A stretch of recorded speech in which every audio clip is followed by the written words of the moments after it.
Excited to be here with you guys for our quarterly meeting.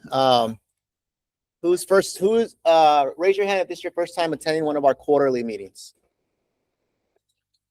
All right, cool. Bunch of people. Awesome. Those of you guys, huh? Yeah, half the team, half the room here. Good. We got a lot of new faces. Who wants to tell us those of you guys that have been to the quarterly meeting, what's the quarterly meeting all about? Why do we do the quarterly meeting? Why is it important? Why are we doing this once a quarter? Raise your hand if you guys could just break it down for the people who are here for the first time. Don't be shy either. Rob, talk to me, bro. Why do we do the quarterly meeting? What's the quarterly meeting all about? In your words. Reflect on the past quarter. Look at the numbers of how the direction that's going, not only as an office, but also the direction that's how we're going as an agent. And it's also a good way to kind of prep us up for the next for the next quarter.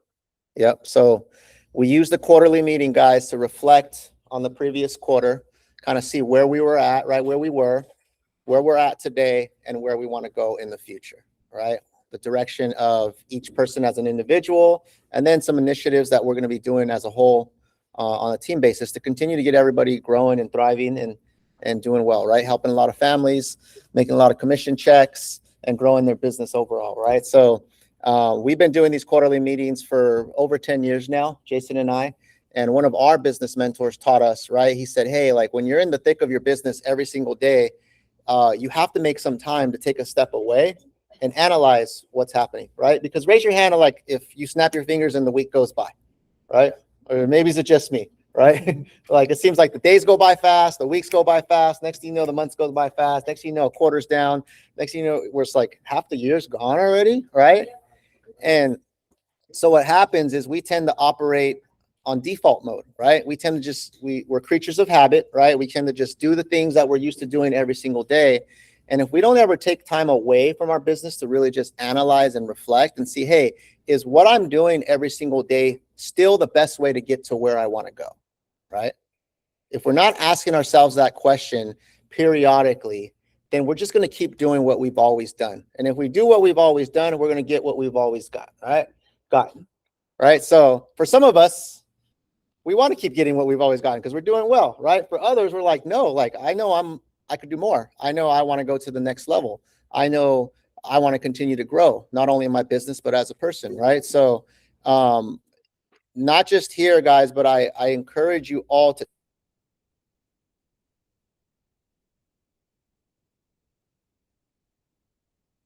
from the different areas of your life, right?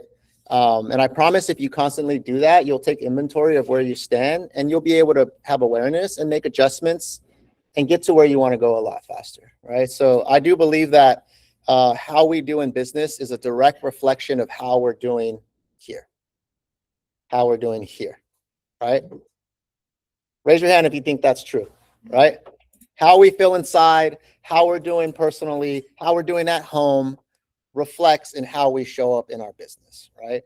So shouldn't we always kind of reflect and talk about how we're doing personally, how we're doing at home, how things are going overall in life if we want to get better in business, right? And so these are the hard, it's not the most comfortable thing to do, right? To reflect and maybe admit things aren't going where you want them to go, or maybe, I don't know, maybe you didn't have a great quarter, right? That's a hard conversation sometimes. But I promise you on the other side of that is the breakthrough, right? On the other side of that is the adjustment that you make or the gear that you shift or whatever you want to call it that gets you going and gets you back on track, right? So that's why we do this, guys. It's a very, very important part to our business. And if you buy into it and you lean into it and you really, really take it serious, you'll see these things start to stack up, right? I've had people tell us like, hey, I was looking at my notes from 2 quarters ago when we did our reflection exercise. And man, just seeing where I'm at now versus where I was at before, like I've grown tremendously. Like to me, that's the biggest reward, right? Like, hey, we were able to create this environment and see someone like they were somewhere where maybe they didn't want to be. And then 6 months later, they're in a better place, right? Business, personal, and all those things, right? So that's really what it's all about, guys. I'm really, really passionate about this. Jay, I don't know if I missed anything. I know it's long-winded. I think it's something that, we've been doing for a while. So I think, anything in our business, I think just being consistent. And this is something that we've consistently been doing. And we put everything out so we can reflect the following quarter to see how we've grown in our business, what adjustments we made. And I think what Rob's saying is, yeah, we're going to look at it from from the company's perspective, but this is the same exact exercise you're going to be doing as an individual agent. And some of you guys are going to be like, let's say you're brand new and it's going to be like, first, I just need to learn my buyer presentation, or I got to get my first deal in contract, or I got some of my senior agents where it's like, hey, listen, I want to start really doubling down on my listings, right? So it's going to look different for every agent, but I think it's a great exercise to really analyze where you're at and what you're going to be focusing on, what's going to move the needle in your business in the next few months so you can hit those goals. Yep, 100%. I'm glad a lot of you made it here, guys. We got a packed house. Those of you guys that are at home, I mean, you guys can see all the people who showed up. Okay. This is probably the most people we've had in the office in a long time, which is awesome. I got to text Andrea to get more lunch, right?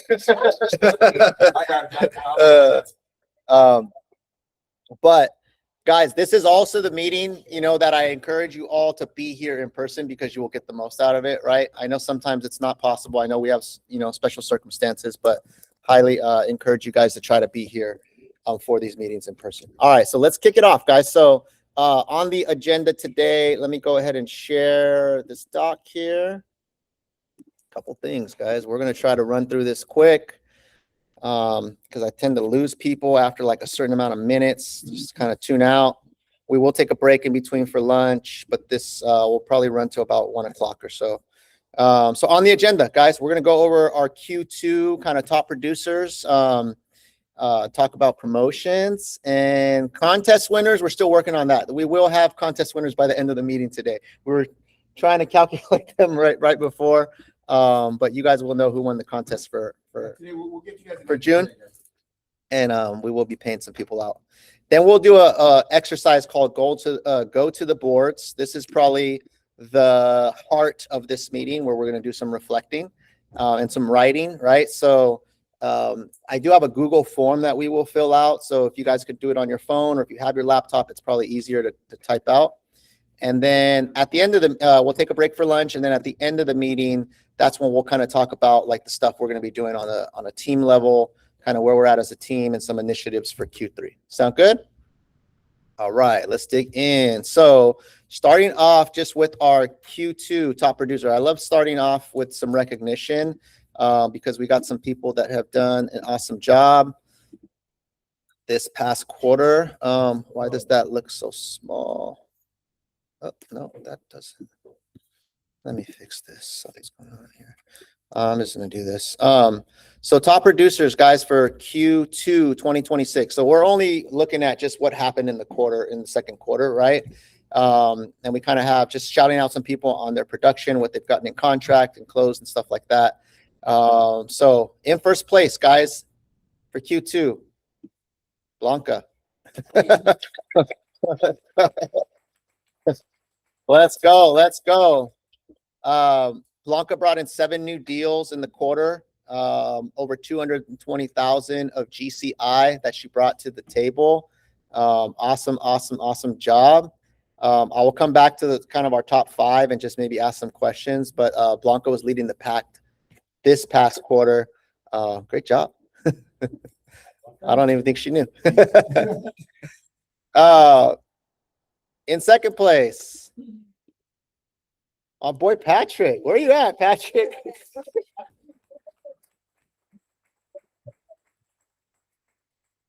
Patrick crushed it this past quarter, guys, with 7 deals in the pipe, over 160,000 of GCI. Awesome job, Patrick. And I do want to just give a special shout out to Patrick. I mean, it's been awesome just seeing you continue to step up, bro. You know what I mean? Like, I know you've had some crazy deals, you've had some, stuff like that. But you continue to show up, you continue to make it happen. I know you're juggling multiple things. And then also what's really cool is that Patrick had set out a goal to start getting into like the multi-million-dollar deals. And lo and behold, his last couple of deals have been over $2 million, right?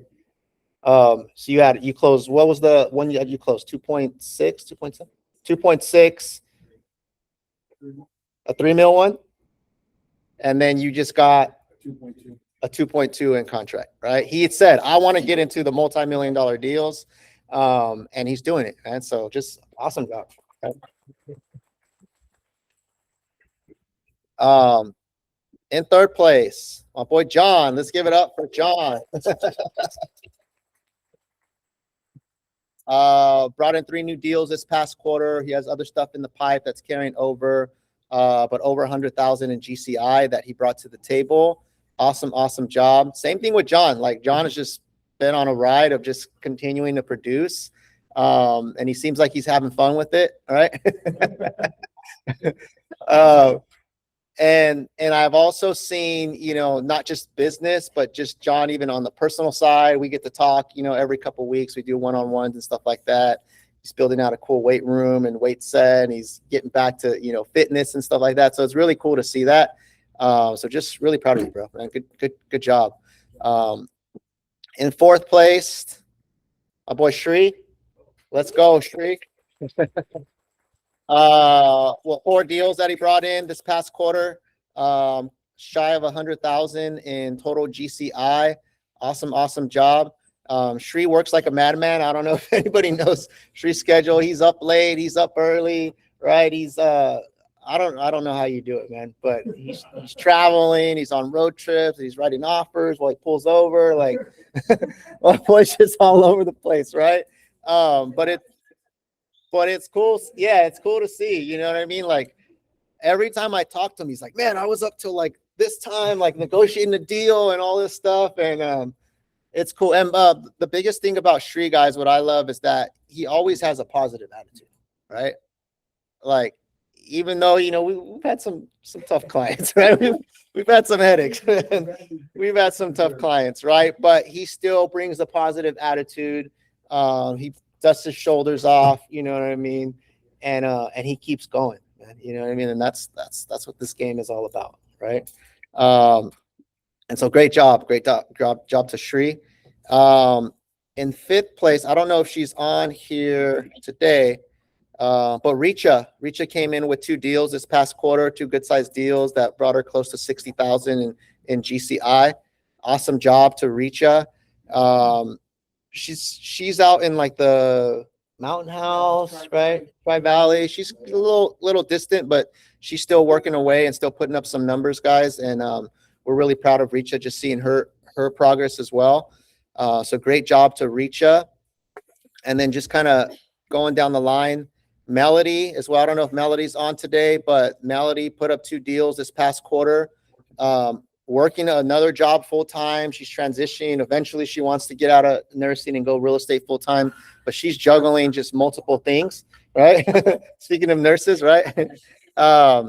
Yeah. So, and she's made it happen. So she brought in 2 deals this past quarter. Really proud of her. Let's see. Shelly. Let's give it up for Shelly, guys. Shelly came back swinging, right? Came back swinging, says, I'm back. I'm back in it. Had a good sized deal, right? Close to $3 million deal that her and Blanca collaborated on. And Shelly, I do want to shout you out. Like, you've been just going crazy on social media, right? Just putting yourself out there. And it's awesome to see your progress, and it's good to have you back, you know, and working hard. And so just great job, and let's keep that momentum going, right? George, let's give it up for George. It's good to see him. Also with 2 deals this past quarter, a little over 40,000 in GCI. George, you're also juggling a bunch of things too, right? Yeah, I actually had to leave my summer program with the kids. Come over here. Yeah. Taking care of right now, So George has a full-time gig, and then he's, you know, trying to transition in the real estate full-time while managing a family and all these different things. And he still managed to get some deals in. And I know he's still working, even though we haven't necessarily seen you in the office, right? But I see him online and I see him out there, man. So great job to George. Mai as well came out the gates with 2 deals this past quarter. She's also full-time and another job, right? And so it's cool I don't know how you guys do it, like another job and real estate and stuff like that. That's hard, guys, right? It's demanding. But she still came through with 2 deals, and she collaborated, I believe, with Shri on one of them as well. So great teamwork, and then I know she also leaned on the admin team a lot to help push those deals through while she's managing her full-time gig. So great job to my boy Mark with 2 deals this past quarter as well.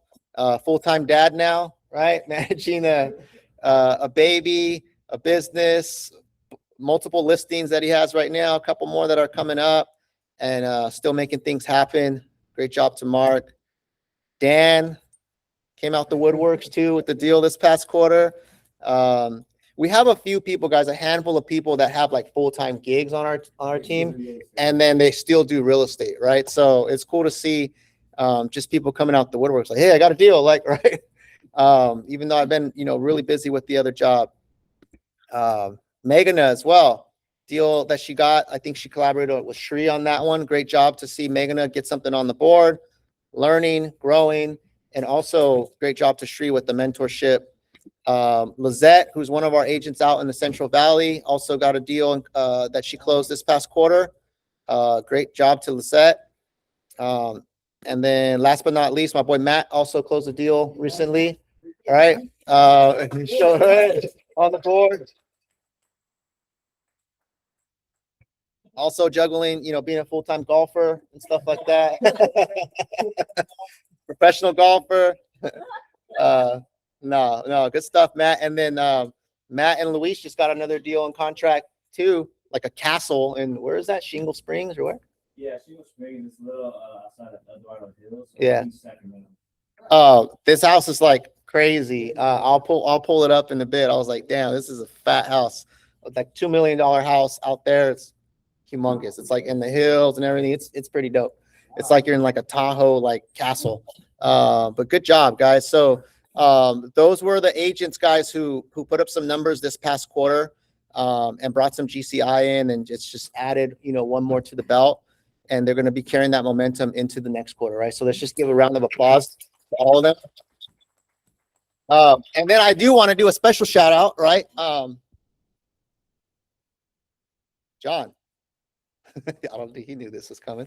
But so guys, I don't know if you guys understand, like when you guys sign up with us, we have tiers of commission, right? Based off your production for the last 12 months. So every time we do a quarterly meeting, we also look at what was your running production for the last 12 months, right? His face, he's smiling, right? So John, right, we have tier 1 goes up to, I don't know what the numbers are, right? But basically in the last 12 months, John put up over 280,000 of GCI, which now bumps him into the next tier, right? So going forward, my boy John now has a promotion on his commission splits with us, right? Because we believe like if you bring more to the team, you get a bigger slice of the pie, right? And that's our reward system.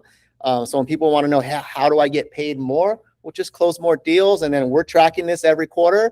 And if your last 12 months puts you into the next category, we're now going to bump you up to the next tier. So going forward on any new business in contract, right? John will now be at tier 3, I believe, which is, where is it at? Sorry, guys. I know I have this somewhere. Okay, but he's on the next tier, guys. I'll have to bring that. Yeah, so I believe you are at, because right now you're at 75, 55. Okay, so now going forward, you're at 80% on agent generated deals and 60% on team generated deals, right? So you just got to raise, right? Let's go. Let's give it up for John. Right? Well deserved, guys. I do just want to reiterate, guys, like with John, like he puts his head down and he's just working, right? He's working, he's serving clients, he's having fun. And it's awesome to see, that John came from another market, right? He relocated from Arizona not that long ago. Well, how long has it been? September will be 2 years. In September, it'll be 2 years. Had to come back, had to come to a new state, start his business all over again, right? Was trying to find the right brokerage, finally landed with the right one and team. And then just, that first 6 months to a year, he was building, you know what I mean? He wasn't having the success you see him have right now. You know what I mean? He was grinding. He was going on a lot of appointments. He was trying to get things in contract. And then lo and behold, the momentum starts hitting and he's just been taking off since then. Right. And then he's jumped, from tier 1 to tier 2, and now he's in the tier 3 category. And so now he'll be getting paid 5% more on all of his deals going forward. Right. Which is awesome. So just one more shout out, guys, to John. Let's go.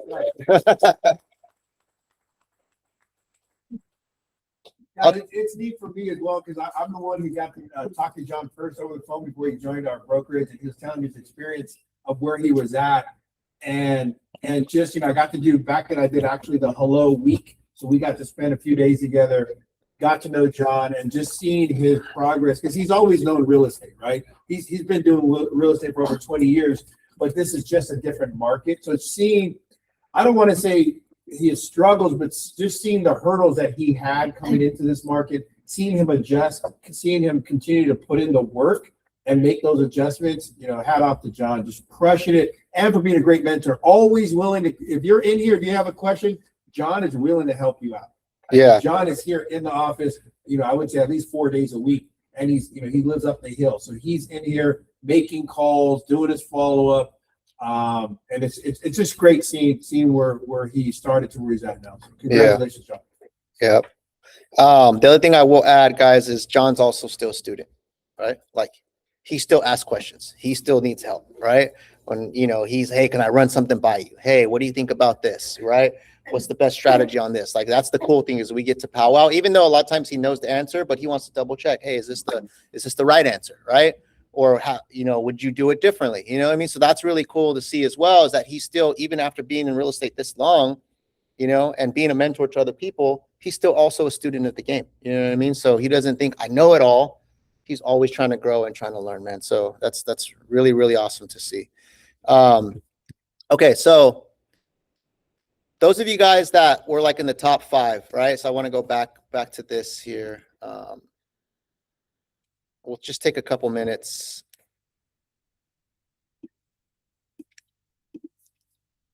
And I'd like to hear from you guys. Maybe just some pointers. So I got Blanca, I got Patrick, John, Shri, Reach. I don't know if she's on, but those of you guys that are here in the office, that are having success, putting up numbers, right? You're being named in the top 4, top 5.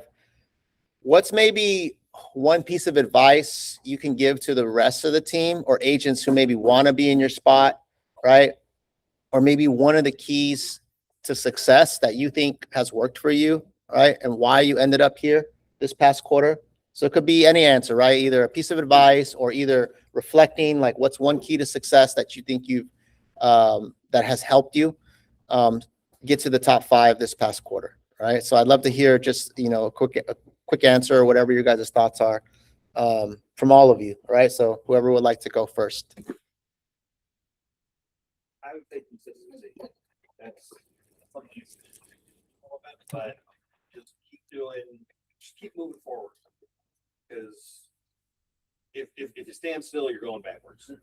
So just kind of keep doing what you're doing. I mean, I'm writing one hopefully tonight or tomorrow. It'll be nice to 5% bump. There we go. But this was someone I was introduced to as a referral 7 months ago, and I knew he wasn't going to be mine until the summer, but you just have to consistently follow up. This was someone once a month I'd send a text, and that was all I needed. And as we got closer, then you consistently, then you start doing a little bit more. And now he's in town, and we've been looking, and they've narrowed it down to 2, and hopefully we're making a decision tonight. And just but there were months where I don't talk to the guy, or he doesn't text me back. I'm like, am I wasting my time? But you just kind of keep going. And when he was ready, he reached out, and he was a referral from a Zillow lead who hasn't bought yet. But I finally met the son in person because the son's coming out looking with mom and dad, because mom and dad are going to Florida. And he's like, wife has a job. She graduated. We're getting ready to start looking in a month or so. So, you know, and he was another one. I knew he wouldn't be, I signed him to a buyer broker 9 months ago. And he's like, we won't be ready to buy until like May. So I signed him to like a 10-month one before I knew we couldn't do a. But I locked him in, and you know, once a month I just send a text or an email, and now he's ready to go. Yeah. Once I think Dad's taken care of, they're gonna, you know, I don't think they want to hit them both at once. So what I'm hearing, I mean, consistency and showing up, consistency in your follow-up, right? Yeah. And like you said, guys, nothing you're doing is rocket science, right? No. But you're just doing the little things just over and over, right? Even like you said, I just send a text or an email, you know? And sometimes we think we got to do all this crazy stuff, but really it's just staying in touch, right? Yeah. I got a question, John, because, you know, a lot of some of our agents, they're starting off, right? And again, you know, I get agents that say, hey, listen, I don't have any SOI. I don't have any friends and family that live here in the Bay Area. You know, it's similar to your scenario, right? So, like, what did it take to get that traction, right? To take that, you know, to get the momentum you have now? Can you kind of share that really I mean, quickly? Zillow helps. I mean, Yeah. the majority of my business is flex. I mean, just because I didn't have an SOI, and you know, everyone I know owns homes already, Yeah. at least friends and stuff. But open houses, I've fallen off on those a little bit just because I've been busy on weekends. But open houses, I mean, I've had 6 deals this year. 2 of them were from open houses. Okay. You know, and those pay a lot more. Yeah. You know, and it's There you go. I have an open spot Sunday morning for an open house. So I can launch my listing. Otherwise, I'll take it if no one wants to. But And I love that, John. I love that you kind of expose the open house, because I know even though you had traction, you are still doing open house, right? That's still a pillar in your business. Yeah. Yeah. So I think that's great advice. Is that yes, you have the Zillow, yes, but you also are going after your open houses, and now with Zillow, you're getting referrals from even clients that haven't closed with Zillow, right? Just being out there doing real estate, you know, showing value. Yeah. Love it. Love it. Blanca, you're in line next. So Yes. what would you say? What's maybe one thing or one key to your success this past quarter? Staying consistent, just showing up, staying consistent, making the calls, staying top of mind. It is a nurture game. It is. You're gonna have to put in the work. You're gonna have to put in the repetition. And it kind of ties back to what John is saying is if you don't have a database or your sphere, your family and friends have already bought, then put yourself out there at open houses. Early on in my career, that's what I did for probably 4 years straight. Consistent open houses, and that's how I built my database. Yeah. That is now return business for me down the line. Yeah. So stay consistent, don't give up. It's shots on goal because you have to just put in the work. Yeah. Don't get discouraged. Sometimes I hear newer agents say, I'm making the calls. Sometimes we need to shift it a little bit and set yourself a goal, because just making calls, anybody can do that. Maybe shift it a little bit and set yourself a goal. I'm not just going to make calls. I'm not going to give up until I have 10 productive calls, 10 meaningful conversations, booking 4 appointments during the week. That will shift it a little bit. It's not just making the calls. Sometimes we get that confused. Well, I'm making 200 calls. I'm making 300 calls. Okay, now shift it. I'm not going to make as many calls. I'm going to have 10 meaningful conversations. I'm going to have 4 appointments booked for the week. Yeah. Shift. That's really good advice, guys. I like that you're saying that.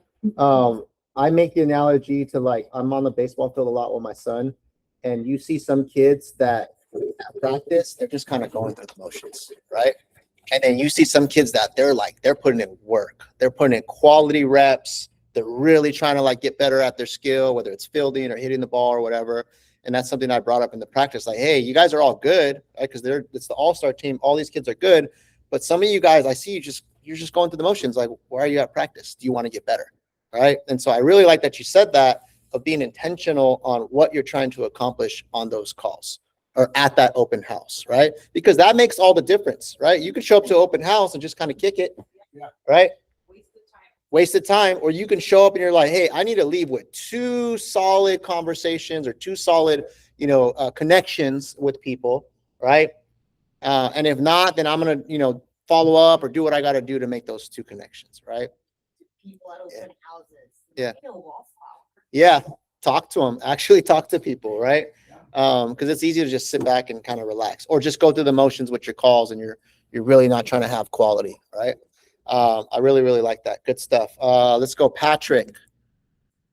What can you say, Patrick? I think a major game changer for me is actually just building rapport, guys. We can have conversations all you want. Sometimes it'll get simple, sometimes it won't. But when you meet that person, it's always best to have discovery questions. Whether it's about like, what are they interested in? What about this property? But what about themselves? Right? People love to talk about themselves. If you can relate to them, they'll stick with you and they'll give you a call. Literally, a client that I'm submitting an offer on, I stole them from somebody else actually. Another on a different team. And I was like, you got an agreement. They're like, oh, I'm in a cancel that. Let's go with you. And we literally wrote last night and we're just waiting on an offer to get accepted. Seems like it's gonna go. It's good works. But I mean, if you can just put yourself out there, get uncomfortable, ask those questions, make relative, connections, it'll work out for the best of you. Yeah. I love that. Genuinely connect with people, right? People do not care about you until they know you care about them, right? So genuinely connecting with people, asking those questions, get to know them outside of just the transaction, right? Because most agents are only asking about the deal, right? Are you pre-approved? How much you down payment? All this stuff. Like people can smell like you're just trying to close them like all day, right? Commission breath, right? But when you're getting to know who they are, what they're into, what their hobbies are, asking about their kids or what's bringing them to that area and knowing who they are personally, that's where the rapport is built. You know what I mean? And then those clients are going to stick with you. You know what I mean? So I like that. That's a really, really valid point that you make there. Awesome. Shri, last but not least, we'll go to Shri. What do you got? Give me some advice, Shri. What's the key to your success this past quarter? Like you said, we have to see what's working and what's not working every time. Right? When we get a lead. I do that with every lead these days. Like what didn't work with the past lead, like why I couldn't like convert them, like even make connections with them, right? So that's what I'm trying to do whenever I'm going to the next lead, like analyze with the past leads what's working and what's not working and what better you can do with the new lead again. So that again, you don't miss out on the new lead. Yeah. Go with no expectations. That's what I do. So I feel like when you are going with like, oh, we have to convert this, we have to sign this, we have to do this. I think there's a lot of pressure and we miss out on so many things. Like when you set the appointment, that time just go with no expectations to the lead that you're gonna serve anyways, irrespective of they work with you or they won't work with you. Just provide your value and let it, like Patrick said, connect on personal level, not on the transaction level. Yeah. Just like so many things, right? Like what way do you work? What are your like past, like what are your passions and like all the things like concern. It's not about that house what we are showing for. It's about whether they want to work with you even or not. Is the goal what actually in it? That's what I'm doing. I like that. Keywords that stood out to me right now is go there with the intention to serve, whether they decide to work with you or not, right? It's really powerful there, right? If you guys caught that, right? You're going out there with the intention to leave this client better off than before they met you, right? Whether that's a seller who's thinking about selling, a buyer who's just exploring the buying process, you're going there to help them, right? And then let the chips fall, right? I like that. That's powerful. And then you also said analyzing what worked and what didn't work. The other thing that we also analyze what worked and didn't work is when you submit an offer, right? Because it's something you and I have worked on and it didn't get accepted. Now having the conversation with your client of what worked and didn't work with our last offer, right? So you're applying, I've seen you apply it to that, right? Like, hey, our offer didn't get accepted, but let's have a strategy session. And let's figure out what worked and what didn't work. And then so the client is learning, you're making adjustments. Sometimes it takes 2 or 3 tries, right? I know you've had multiple clients where it wasn't the first offer, it was the second, third, or fourth offer. And then finally you got it in contract, right? So always trying to learn from each scenario is what I'm hearing. And I know Shri applies that, right? I want to add one other thing, because I've worked with each one of you guys. And I think what stands out to me with you guys is a sense of urgency. Is that you guys have no problem calling, myself, Enrique, in the evening, in the morning, to make the deal happen. So since I noticed that with us, that you're reaching out to, myself and Enrique, I know that you have that sense of urgency with that client, your response time, right? You're getting back to them. If they inquire on a property, you're giving them the feedback immediately. So I want to ask, is that true with your guys' clients? Is there a sense of urgency when they are intrigued, when they're interacting with you guys? It's like when they call you at 8 p.m. to ask, you know that like you really value them. Like it's not that after 6 I'm after. We are not in that business. Yeah. Most of the people we deal with are techies. They are only available after 7 p.m. So when you answer their calls at 8 p.m., 9 p.m. and when we answer you, like sometimes you text us back like, yeah, let's do it. That really creates a lot of value. Yeah. I think that's something that we have to understand is that, yes, I know we want a perfect schedule of 9 to 5 or 9 to 6, but I love that Sri mentioned that, is that we have to understand our audience and we have to meet our audience where they're at. And if they're going to be having free time in the evening to discuss purchasing a $2 million house, that's what we have to be available to us. Yeah. That sense of urgency is tremendous in this business, because people want things like yesterday. Right. Yeah. So as long as we have to understand that. So if not, they're gonna go find someone else that is gonna react and be proactive. Well, I think that's just human nature now, right? That's even more prevalent today because we have everything on our phone, on the fingertips. You want food? DoorDash, right? You want an Uber? Push the button, right? Car shows up.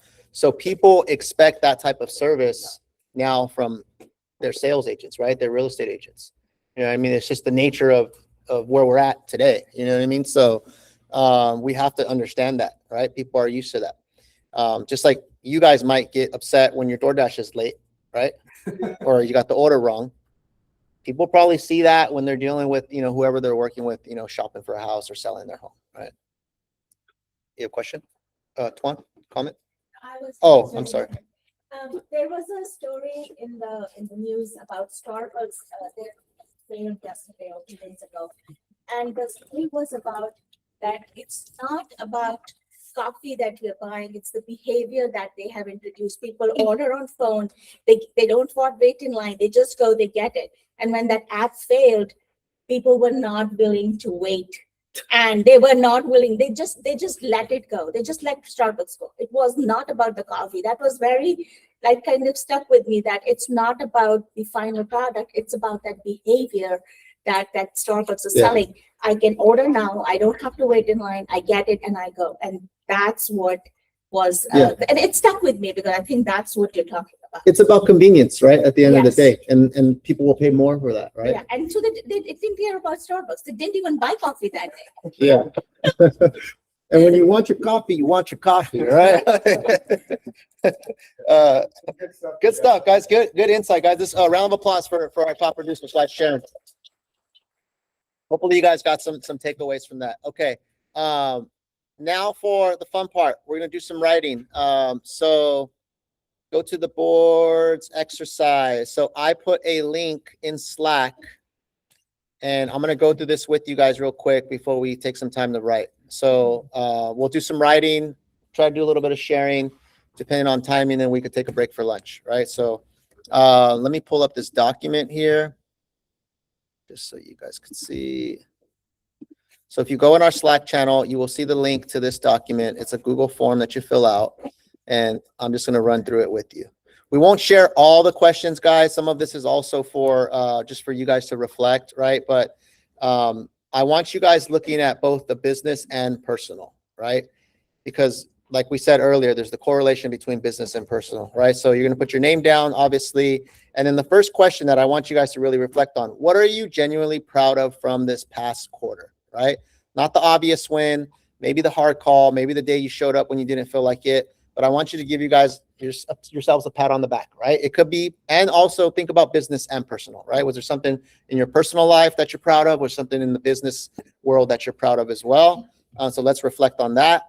What worked in your business, and do you actually know why it worked, right? The key thing is you can't repeat what you can't explain. If something's working for you, but you don't know why it's working for you, I encourage you to figure that out, right? Because if you don't know why it's working, you can't duplicate that and continue to scale that, right? So Think about what's working in your business. Now, I understand some of you guys are maybe newer. Some of you guys maybe don't have any production yet, but it could just be like what's working in your daily routine, right? What's something that's working in, your calls, right? Or how you're doing your open houses. So it's not necessarily what's working on closed transactions, right? So apply it to yourself, how you'd like to apply it. Here's another one. Where did you play it safe? When a part of you knew the bigger move was available, right? Maybe a conversation you avoided, maybe the ask you didn't make, maybe the risk you talked yourself out of. So where are you playing it safe? And let's be honest, where we are playing it safe.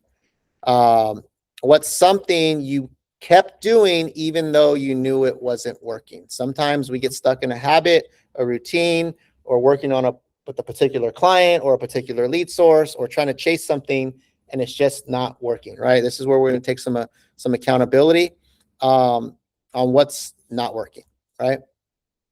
And then let's play this forward, guys. If nothing changes about how you showed up last quarter, where do you end up in 90 days? So if you just keep doing the same old thing you've been doing last quarter, right? Which could be good or bad, right? Let's play that forward 90 days and see where you're at, right? So I want you to reflect on that. Play the tape forward. And are you okay with that? Are you good with that, right? Is the main thing. What's the one adjustment that you would change most if you committed to it? Not 5 things, just one. What's one thing that you think you can adjust? And if you commit to that, that would make the biggest impact on your business, right? And then these last ones are pretty easy. Just take inventory of what your production was so far in 2026, how many deals you closed, plus pending, any active listings are coming soon.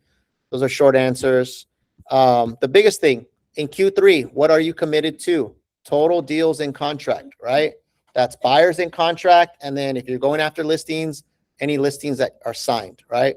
Any buyers or listings in contract, those count, right? So anything in contract and anything signed, what are you committed to? I just want you to put a number. Hey, I'm committed to 5 deals this quarter, right? And when you put that number down, put a number that you are committed to. Don't put what sounds good. Don't put what your neighbor put, right? Put something that if shit hits the fan, I'm going to do this number no matter what, right? That's the number I want. Because there's no sense in putting 20 deals if you know you're not going to do 20 deals, right? We're not going for a hope number. We're going for a number that I'm going to commit to, right? I'm going to do everything I can to hit that number. What's one weekly measurable I'm willing to be held accountable to, to hit my number, right? What's something I know that if I just stick to one thing every single week that I can measure, it'll help put me on track to hit my number. And then last thing is, what's the one big thing in my life that will happen for me this year, end of the year, if I stay on track with my production, right? So I'm looking for the why. Why are you doing this? What's one thing, a tangible thing? Maybe it's money, maybe it's a trip, maybe it's paying off debt, maybe it's something that has to do with family, maybe it's something personal to you. But if I stay on track with my goal and I hit the goal, what does it mean for me, right? How does that affect me? Okay, we got a lot of stuff, guys. So let's get to work. We'll put some music on, some writing music, right? And let's get through those.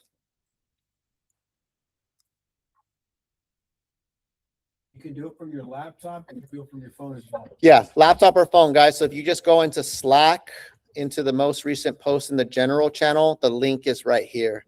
You'll see it here. If any of you guys aren't on our Slack and you want, I can text this link to you. Are you on our Slack? Okay, I'll send it to you.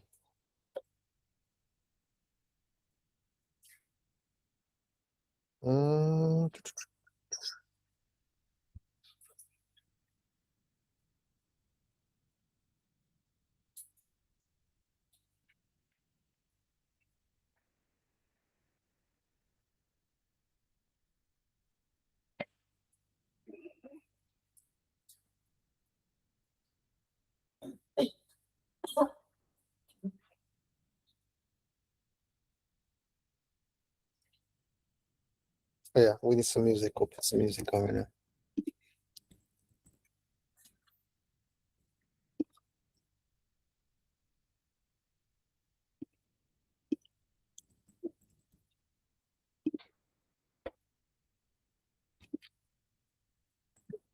This is your brain when you're struggling to focus.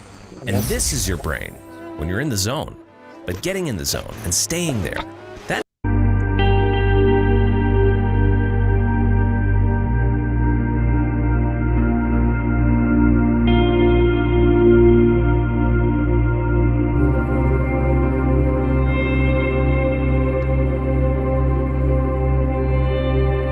Listen to my message to your phone.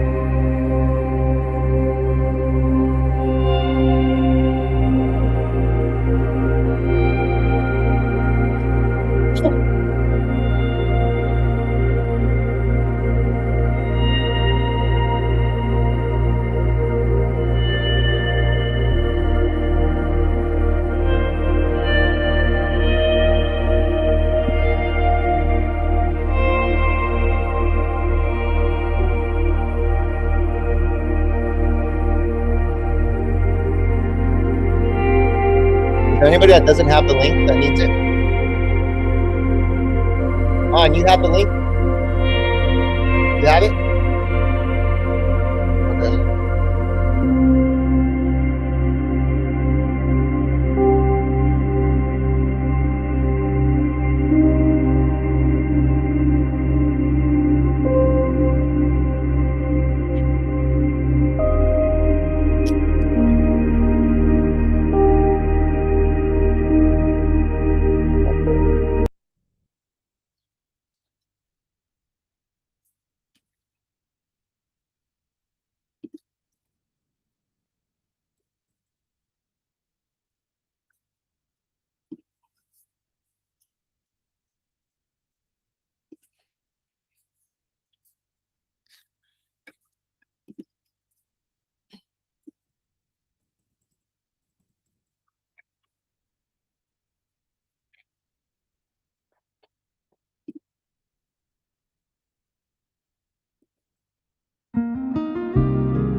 That's a handsome smile right there.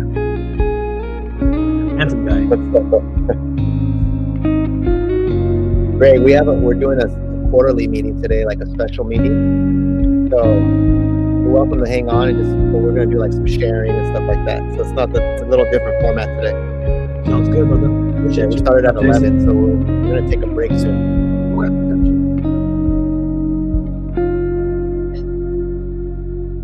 Raise your hand if you're still writing. Anybody still writing? Okay, a couple people. All right, we'll give it a couple minutes and then we'll do a little sharing. Okay, lunch should be here pretty soon.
All right, guys, we're gonna jump into a little bit of sharing, and then we got lunch. We'll take a quick break for lunch, but I'd like to hear back from some of you guys.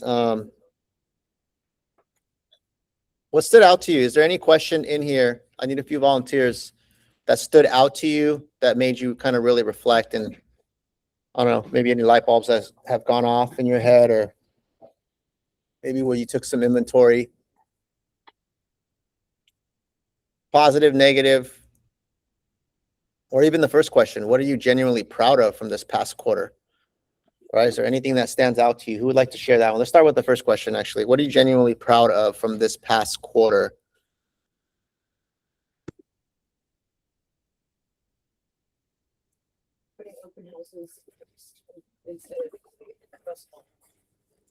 Say that louder, say that louder. Putting open houses first before personal stuff. All right, staying committed to the open houses. You did a good amount of open houses this past quarter, right? Not as many as the one before. Yeah, I mean, but we all have a choice, right? Every weekend we got stuff going on. I'm sure it's easy to find something to do, right? Or you're like, hey, I work on my business. I go out there and meet people. Good stuff, good stuff. What else, guys? Let's go. What are you proud of this past quarter? What stood out to you? I'm gonna call on people if people don't raise their hand. Shelly, talk to me. So this wasn't about like closing a deal, because I was going through the toughest time of my life, but then I didn't give up.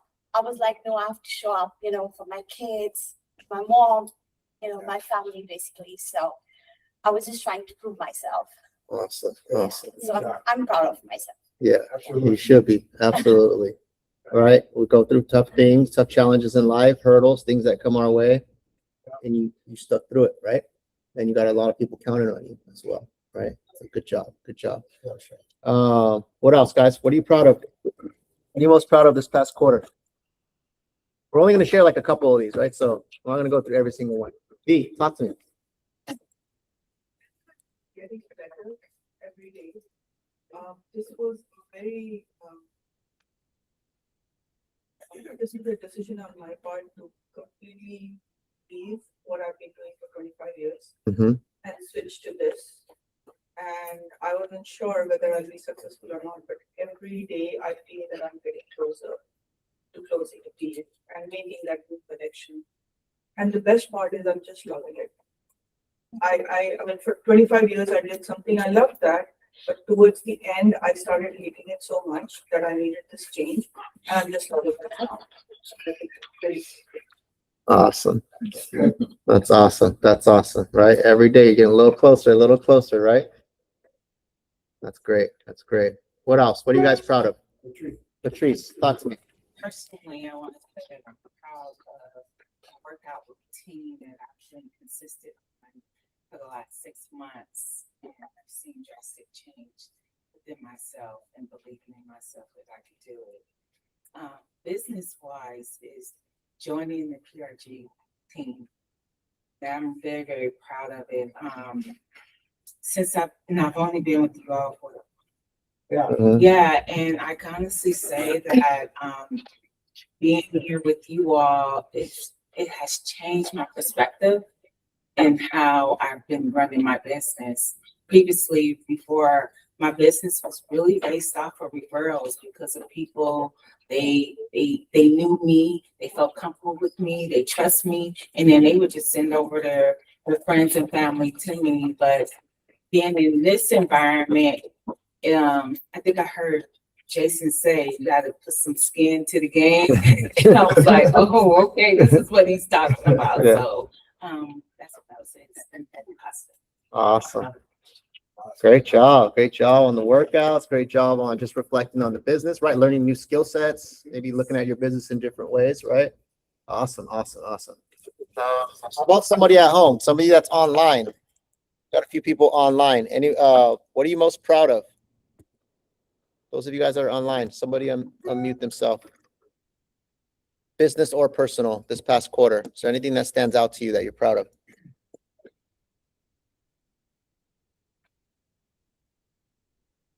I got something. I mean, one thing that I'm looking at right now is that I see how many people we have on the team. I know that's something that Enrique and I focused on at the beginning of the year was to build out a system where we're able to recruit, train, and give opportunity to our agents. And, we have such a great turnout right now from agents that are, have got their stride and having success, agents that are learning our systems. So it's, just from all areas of our business, I see agents developing each one of those areas. Yeah. And it's something that we really focused on in 26. And I see, we can see our turnout from the last quarter to where we're at right now.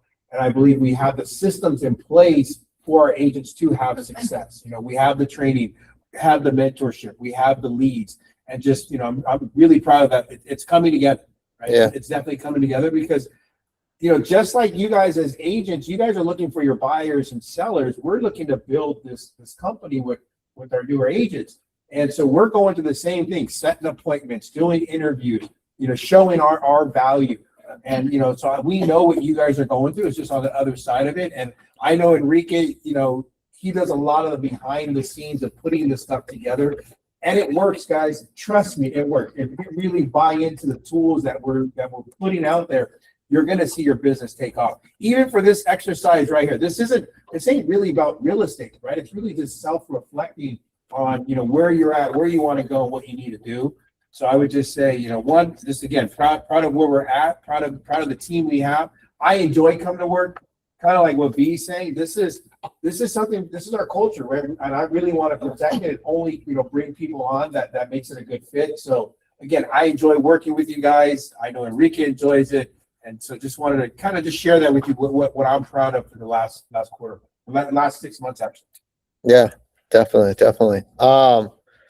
One thing that stands out to me is just like when we were going through our top producers, just seeing, new people, who are stepping up to the plate, new leaders develop on our team, right? Like we have some seasoned agents that have been with us for a long time. We have some of the pioneers of PRG, Blanca and Rob, who are pillars on our team. But then we also have this whole new breed of people who are progressing and stepping up and and contributing to the team. So it's awesome. It's awesome to see, Patrick on there. It's awesome to see John on there.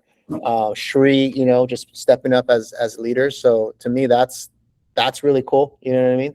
It's like we've been doing this for a long time where we've closed a lot of deals ourselves, you know what I mean? And now being able to pave the way for somebody else to come in and raise their hand. That's pretty cool. I think the other thing that stands out too is that still being, after this long in the business, still being passionate about growing the business, like with anything, guys, there's ups and downs, right? There's sometimes where you're like, oh, I love this. I love what we do. And sometimes you're like, oh shit, here we go. Right. But you find the things that you're passionate about, right? And you work on those and you try to grow them and it starts taking off, right? So I think that's what stood out to me. Anybody else want to share one more? What are you proud of?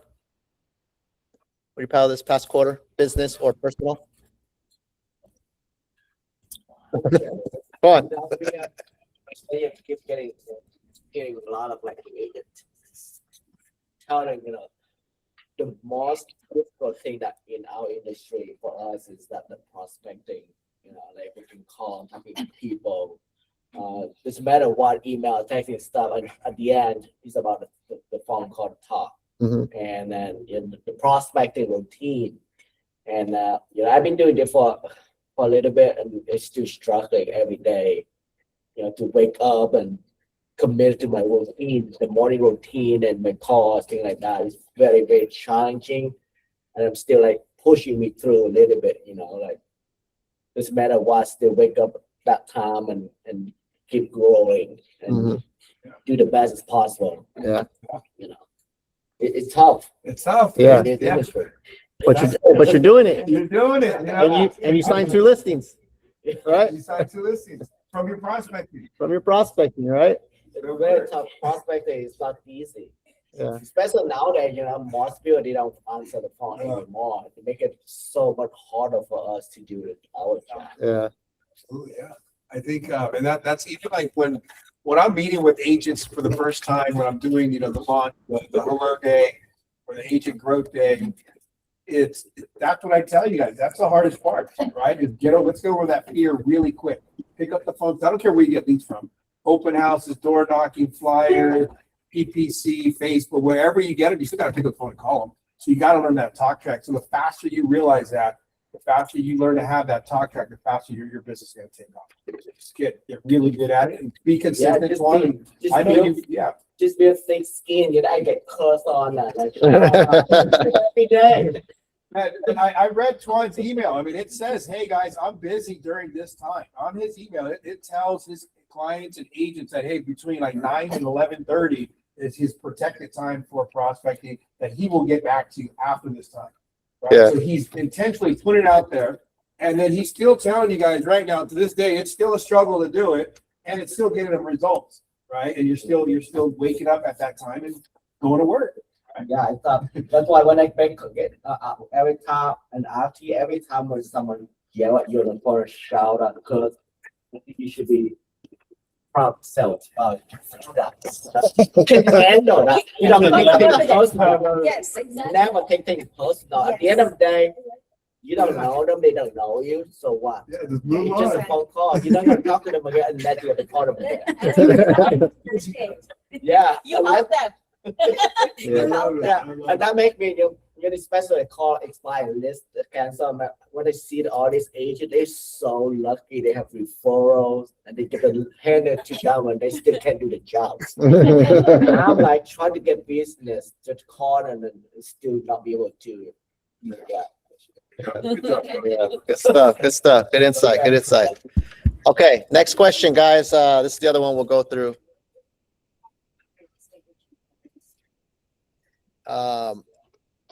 What's the one adjustment that would change the most if you committed to it? right?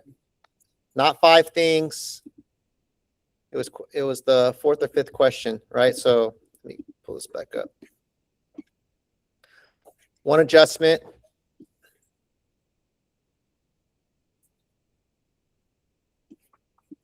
What's the one adjustment that would change everything for you, right? Business or personal, the most if you committed to it, right? The one thing. What do you think that is? Let's go around the room, Sharon. Intentional follow-up? Intentional follow-up. Tell me more. What do you mean by that? Oh, well, it's like just sending a text message, hey, how are you thinking about whatever? Or instead of, hey, this is property that I thought that you would like or something like that. That I'm sucking a following up right now, so I think that should change something for me. So being more intentional with your follow-up and what you're saying, right? Yeah, it's like all of the leads are there, but I'm not following up as much as I should, so I think if I change that, I could change something. Okay, so I want to go a little deeper, right? So is it what you're saying, or is it that you need to do more of it, or is it both? Yeah. Okay. You have to one of that situation. Right. I think that's a good share. So yeah, I mean, so if we had to just put that as one thing, right? Just improve your follow-up game, right? Yeah. Like we heard from John, right? Key to success and Blanca. Yeah. Where they're not doing anything magical, but they're being consistent, right? They're being consistent. You know, they're asking the right questions, and they're just, you know, staying in touch with people along their journeys, right? Yeah. So hopefully, you know, you can learn from that and apply that, right? All right. Who else, guys? What's the one thing? What's the one thing that, you know, if you committed to, you know, that would take you to the next level, either business or personal? Let's go. Savvy, talk to me. So this is a wonderful exercise because it kind of got me clarity. I mean, there's a lot I've done in the last few months, and then I still feel, oh, I haven't done enough. And I think that was nice to see what I'm proud of. So there's a shift in like, hey, look at what you've gained. But one thing that I want to do is do something to do prospecting every day. I have other stuff I'm doing as well. I, you know, gotten into education and whatnot. So I want to do prospecting every day, whether I do it on social media, whether I do a text to all my sphere of influence. Whether one thing I got to do every day, and that thing, I think that's my goal, and that's one thing I want to. It's measurable. I know what I did. Whether I made a few calls for an hour, that's what I think I'm going to do. Okay, so commit to prospecting every day, Yes. right? And it could be different ways of Correct. prospecting, but commit to intentional outreach to people. Yeah, right? and I feel like I want to do it all, and I can't do it all on the same time because Yeah. there's so much else that has to happen. Yeah, So just kind of staying focused and doing one thing every day. That's what I want to do. and so I mean, some advice that I can offer you, or just seeing from our experience, right? Like our business really started to take off when we took things off the table, Mhm. and when we just focused on like 2 or 3 things. Yeah. Right. Yes. Because when you spread yourself so thin, you're doing this, you're doing that, you're doing these, right? Right, You're doing right. 10 different things. Yes. You don't really get good at any of them, Yeah. right? And you don't build traction on any of them, and you're not able to measure what's working and what's not working if you're just kind of spread too thin, right? So I would encourage you, whatever you decide to do, right? Is pick like 2 or 3 things that you're going to commit to, Yeah. I think or even that's- start with one, right? Hey, I'm just going to commit to 10 calls a day. I'm going to commit to 10 texts a day and then take it from there, you know, Right. or whatever that might be. It's always better to start with less and get really good at that and then build off of it. I Right? like that. Thank you. Good stuff. Good insight. Okay. Who else, guys? What's one thing where, you know, if you committed to one thing, maybe in the next quarter, business or personal, you know, that would make an impact? Matt, talk to me. Yeah, I would say educating myself. That way I can educate others. You know, I want to be a professor in this. You know, that way I can, you know, there's a lot of noise out there. And I think a lot of people get the wrong information. So we can, you know, give people quality information. I think that would, you know, you can build your clientele, your CRM, right, the right way. Got it. So what do you have in mind when you say educate yourself? What do you think that would look like? I think people like, for example, something minor is people think that you need 20% down to purchase a home. I think really just correcting that perception and helping people understand that there's other solutions to purchasing a house, right? Because I think it was a stat, right? 1991, I think the average age to purchase a home for the first time was like 27 years old. And in 2025, 2026, it's 41, right? So there's, you know, times have changed, and I think that there's an old school way of thinking that, you know, people need to be educated on. So my hearing, maybe put more educational content out there. Absolutely. Yeah. Okay, right. So you being the voice of education, you being the resource, and you putting out more valuable information out there. Correct. Yes. Yeah, I think that's a great thing to focus on, right? Because a lot of times, even with content, guys, like I've done thousands of videos at this point, right? Since I've started. A lot of times we think, hey, I'm going to start doing content. All of a sudden, people are going to reach out to me. It's not the case, right? You do content and you put stuff out there consistently so that people start forming a perception of you. And then when they're ready to make a move, they know you're the person I'm going to call, right? So, and the quickest way to build that is to start yesterday, right? And just start putting it out there consistently. And then the people will gravitate towards you at a certain point, right? So just start, man. Just start doing it, right? You have something? Yeah, I jump on that because I struggled with this question because I had a few things come to mind. But I had very similar to Matt, which is just about having some more knowledge. But I looked at it from the sense of like objection handling. Like if I can get better at handling objections coming from more of a place of like having knowledge to provide instead of just like asking a question or, you know, it's one thing to be able to handle it, but it's another thing to handle it with value. So I think if I can adjust my objection handling to add more value to it, I think I would see less people slipping through cracks. Yeah, definitely. You know, when I look at that scenario is like creating a solution, finding the solution, right? When you're handling that situation, objection, just finding a solution and be able to illustrate that solution. Yes. Right. I think it's definitely important. And again, even some of our agents that have been doing this for a long time, you know, there's sometimes that I need to run something by someone like Steve. Like Steve, I'm in this situation in the finance. What would you do different? And you know, and he can, you know, it's what I'm getting to. It is definitely leverage the team in those scenarios. Definitely put that in Slack, right? Because you're going to get the help, and then also the team is going to be able to, you know, get some insight on that situation as well. I think something just along the lines of what you're talking about some advice I can give you is it's a lot easier than you think, right? Because nowadays we have technology like AI, ChatGPT, where you can literally say, hey, Claude, what are the 20 most common objections that buyers and sellers give? And what would be the appropriate answer that I can give back to someone that would deliver value and position me as someone that they can work with, right? So just asking like that question, it'll lay it all out for you. Now, that's the easy part.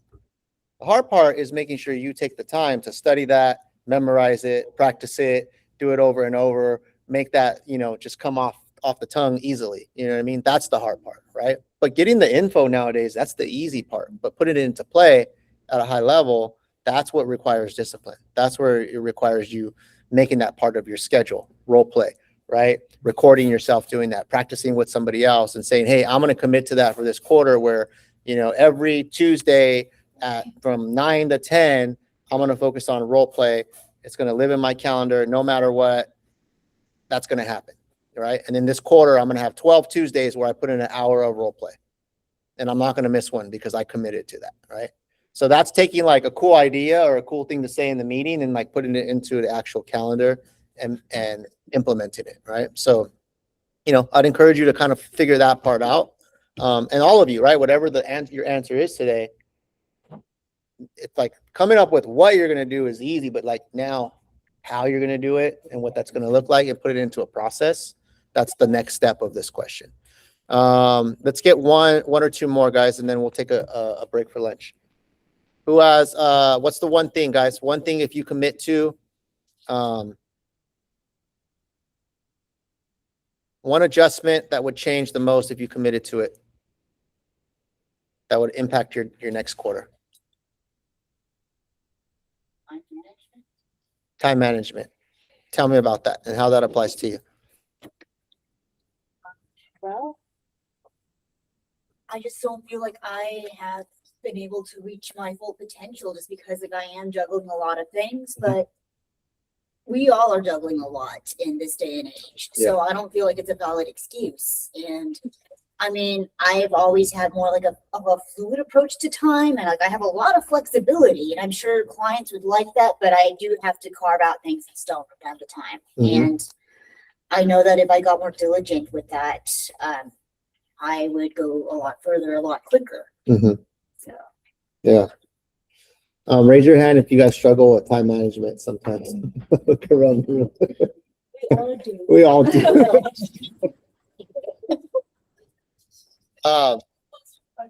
Yeah, I think we all do, right? Yeah. You know, no one here is batting 100, 100% perfect time management. Yeah.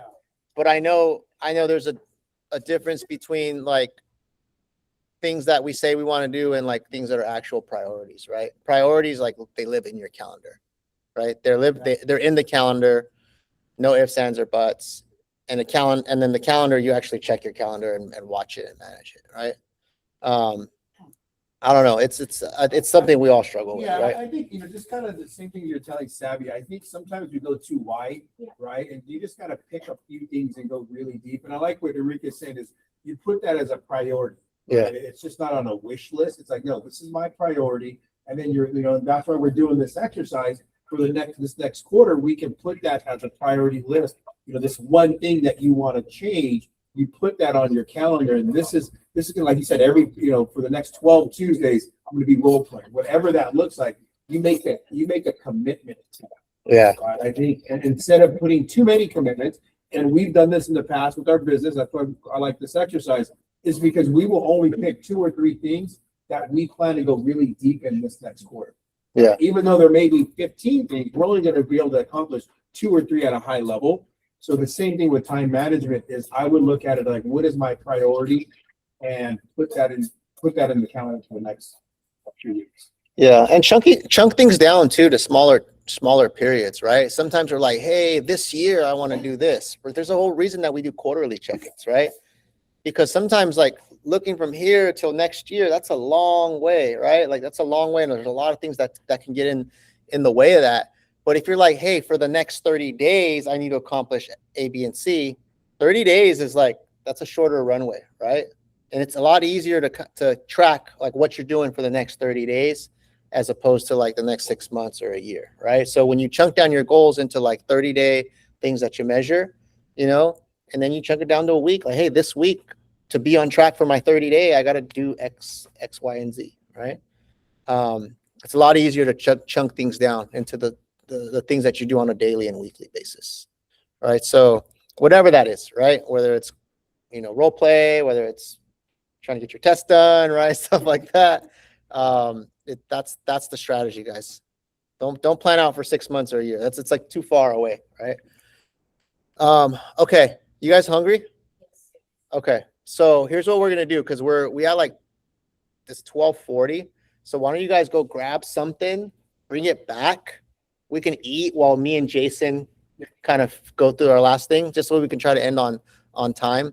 Otherwise, if we all stop and eat, then we're gonna push over, right? Unless you guys are okay with pushing to maybe 1:20, 1:30. Yeah, I know some of you guys got appointments. So there's food in the back room, guys. Grab a plate, grab some food, bring it back to where you're sitting. We'll eat, and then Jason and I will talk. You guys can just listen in while we eat.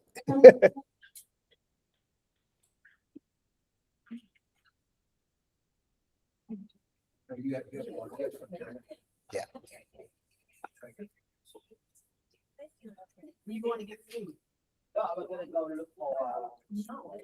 We got food in the back room, guys, in the conference.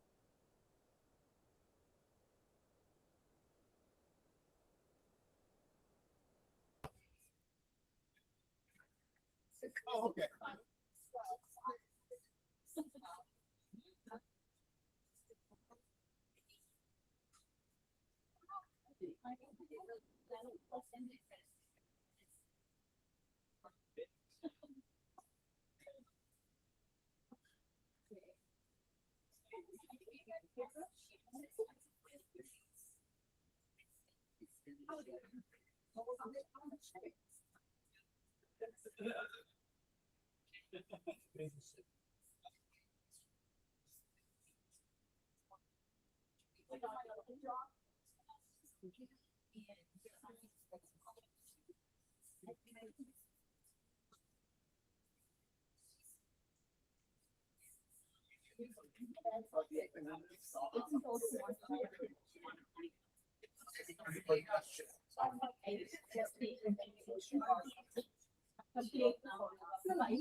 Okay.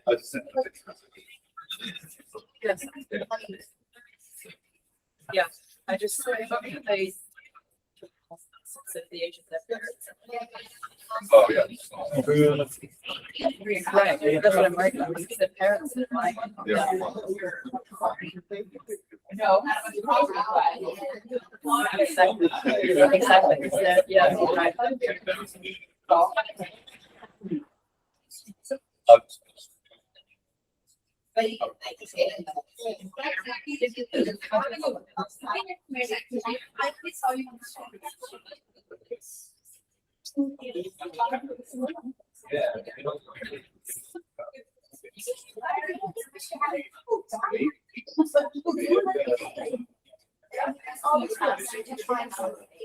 Yeah.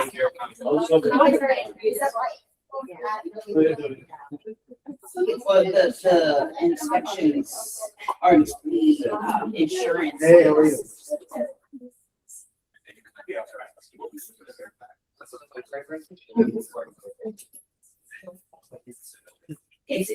But it's insurance. Yeah. A lot of it's yeah.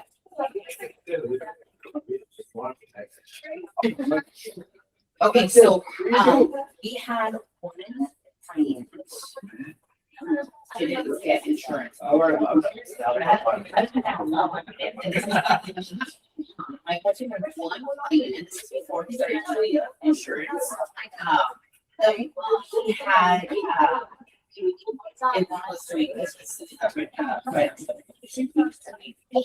Yeah, this week is, fine. And This one, they had to pay off, they had to pay off their house. And didn't get insurance. And the hospital. Yes. Oh, I signed off. Their house. Oh, they.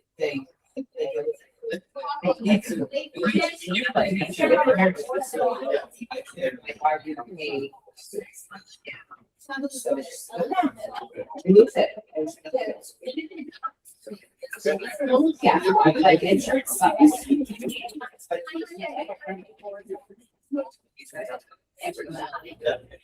Only.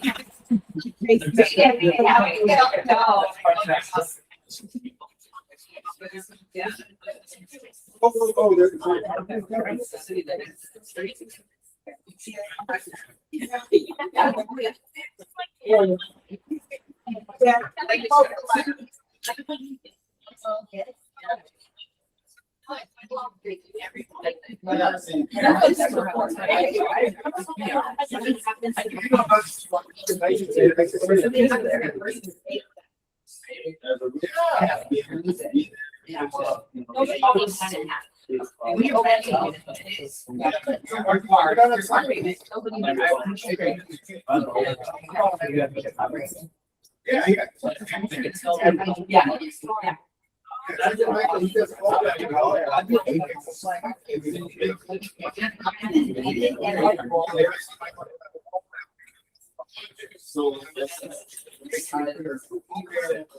Yeah, so we're saying it's yeah.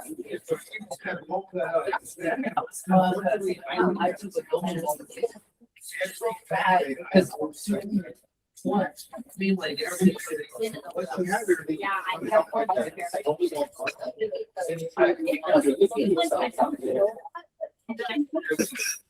Not just. I'll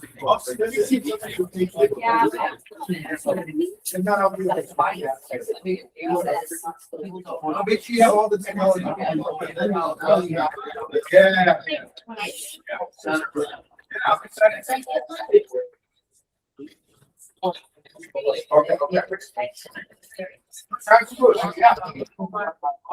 Yeah, so actually, we're gonna talk about it.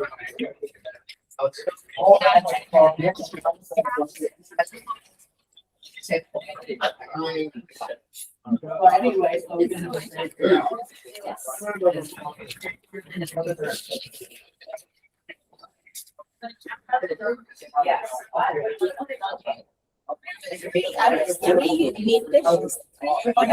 What is chicken? What is this one?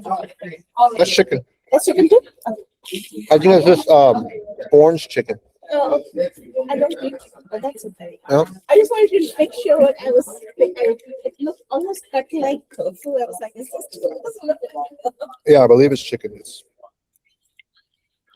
like spicy orange chicken, I think. It's actually pretty good.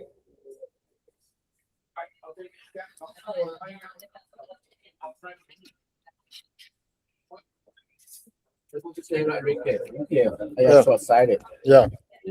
Problem, man. It's good to That's see you here. good, yeah, very good, very organized and so. Yep. Number 7, I put in my mind, but I put number 4 first for all this quarter. Oh yeah. Right. Let's go. Let's do it, man. Right.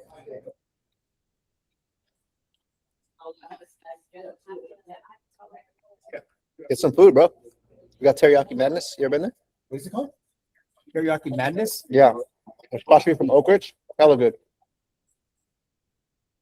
The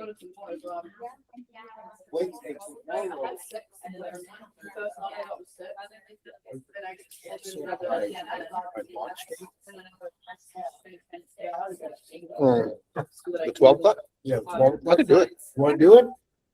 All I do is I just pull up my, see if you can do it. And then we'll just announce it. Basically, all I do is I do a round table for people, right? Any questions, any issue. And some people have questions about technology or whatever it may be. Yeah. I answer it. And then I go, okay, everybody done? And some people pop off. And then I have the newer people. And then all I do is I pull up follow-up box, send exactly the money, smart list. You got it, bro. You know what I mean? But that's all I do. And then I show them camera. And then I show them agent launch. Those are 3 things I focus on. Right? It's only an hour. I have a follow-up boss, Canva, and agent launch. And then I mirror agent launch and Canva. Okay, cool. You have the buyer presentation. Here it is in agent launch in Canva. Where it is, right here. So you gotta keep. I'll do it. And then, then I'm gonna tell, is it Ann? Yeah. I'll tell Ann that you. Hey, so you won't be here Thursday? Be back Monday night. Okay. Yeah, but my, this from if you are in. So that's what so I can, yeah.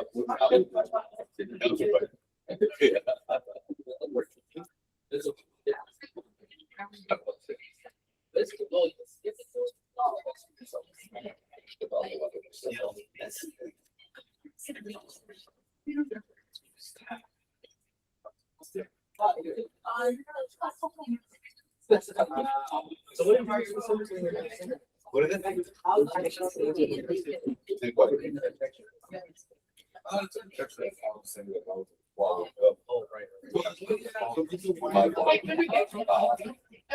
Mine to get the hex code for the deal move.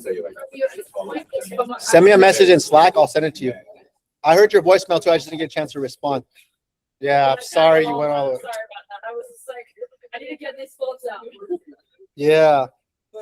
I didn't, so did you ask her if she had an agent?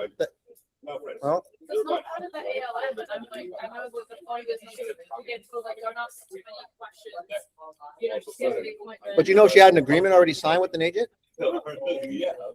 I don't know.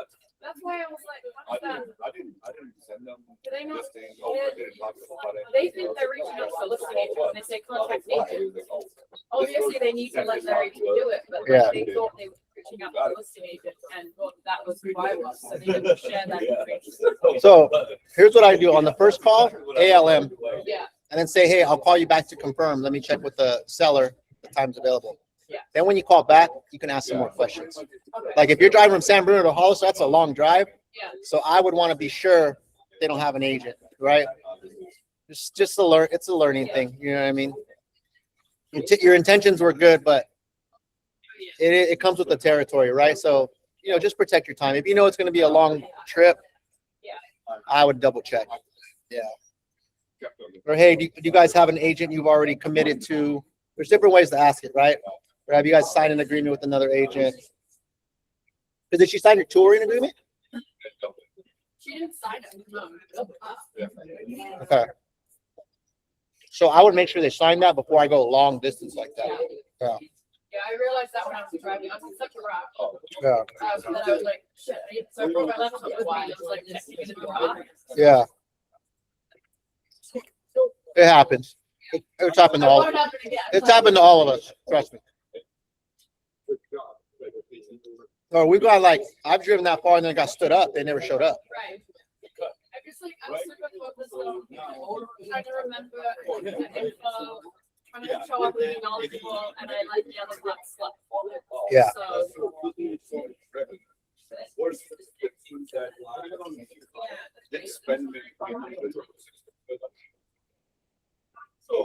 if you live there, you gotta leave. There's things in the fridge, sorry, I don't know if that's. Right, and if your door knocks on there. I said, no, people in those streets.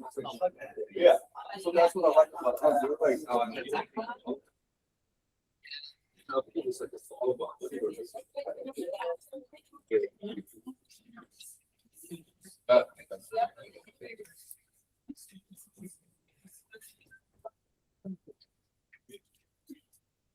I mean, everybody has to, you know, get what you're saying.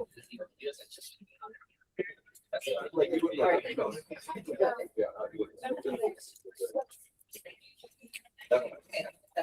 closure. We have sodas and stuff in the refrigerator.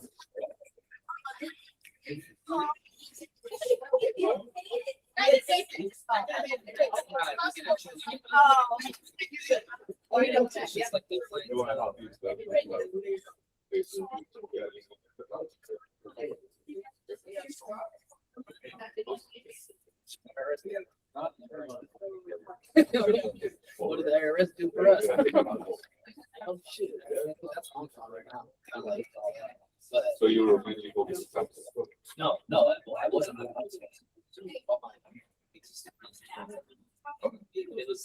It was them living vicariously through me because they can't get into the city. Nobody's getting it. Yeah. So they're like, "Oh, why don't you do in the city?" And I'm like, "Yeah, it sounds like it makes sense because I live there, but it's just my job. I don't have that type of freedom." It's a different experience. Right? I don't have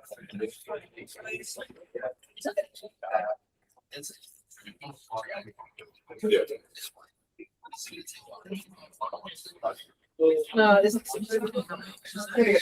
sure. Everything is like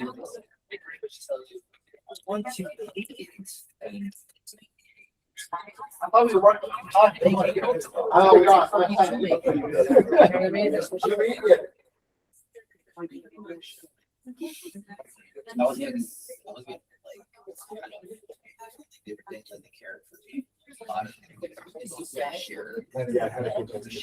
thought we were basically saying, if you can make money today, your situation is not like dire.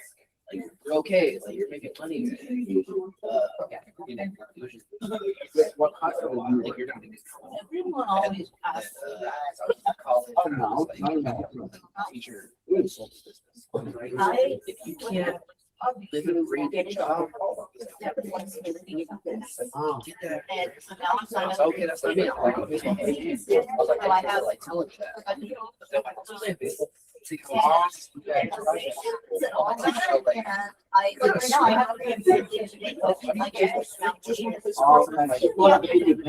could do other stuff. Yes. I almost want to I come up and even in the back of my car, my trying to stop and I. the guys, they stand next to you, like, you're kind of small. You want to play pro sports? You know, I thought that was like that. Like, oh, like, I don't look at this. But sometimes you're trying to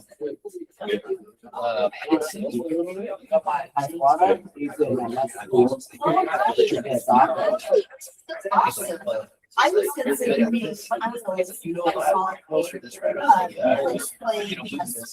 Until we got to manage class and then. Well,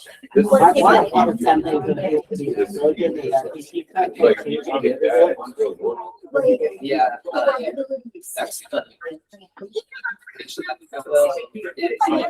Jesus, I said it today.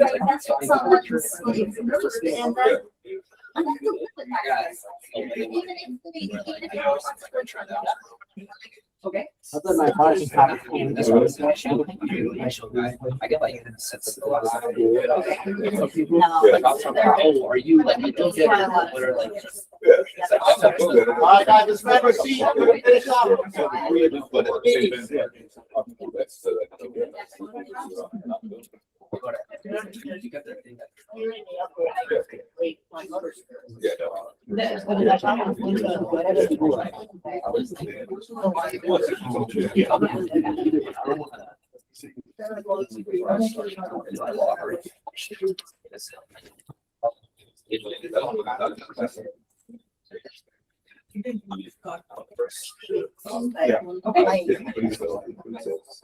I'm gonna do it. I'm going to.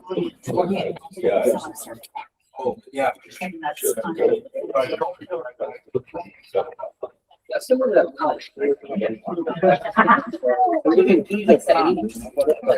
Let's go, guys. Let's go. Let's go. Let's go.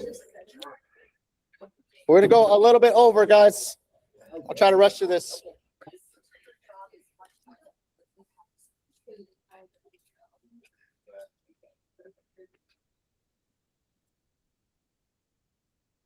Where's Jason? Jason.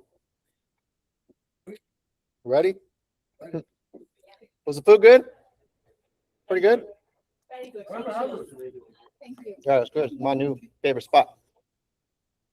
Teriyaki Madness. Blossom Hill, San Teresa right here. They got healthy versions. Healthy burgers too? Healthy version. Oh. Yeah.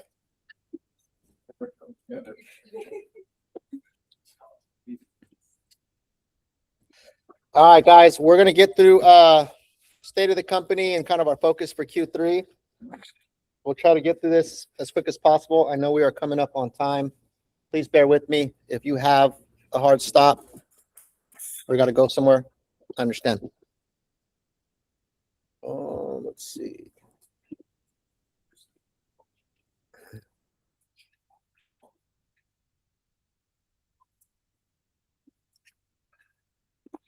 All right. So just looking at the team, guys, where we're at for the year and what we got coming into Q3.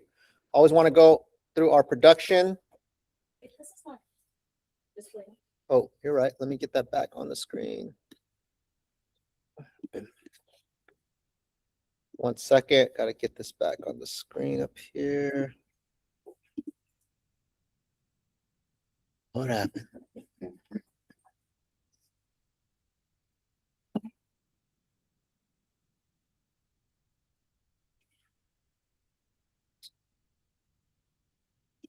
Is something happening over here? It's not showing it. Yeah, maybe turn it. There we go.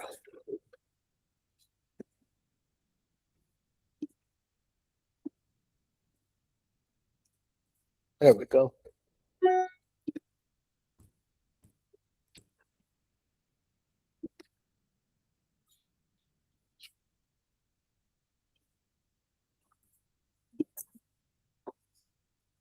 All right, here we go. All right, guys, just going over our 2026 year-to-date production, what we got going on as a team and where we're going, I guess, into Q3. So far year-to-date, guys, 53 units closed for shy of 57 million. Our average price point, slightly above $1 million. Out of that was 17 sellers, 36 buyers, definitely buyer heavy. Pending right now, we got 14 deals that are pending, a little over 16 million. Those are all buyers that are pending, all 14 of those. 6 listings that are active, 7 listings that are coming soon. So we got about 13 listings in the pipeline right now. Just totaling up everything, about 80 deals total. We count everything closed, pending, stuff that we have, listings that are active and coming soon, for about 87 million. So we're definitely tracking, where we want to be as a team.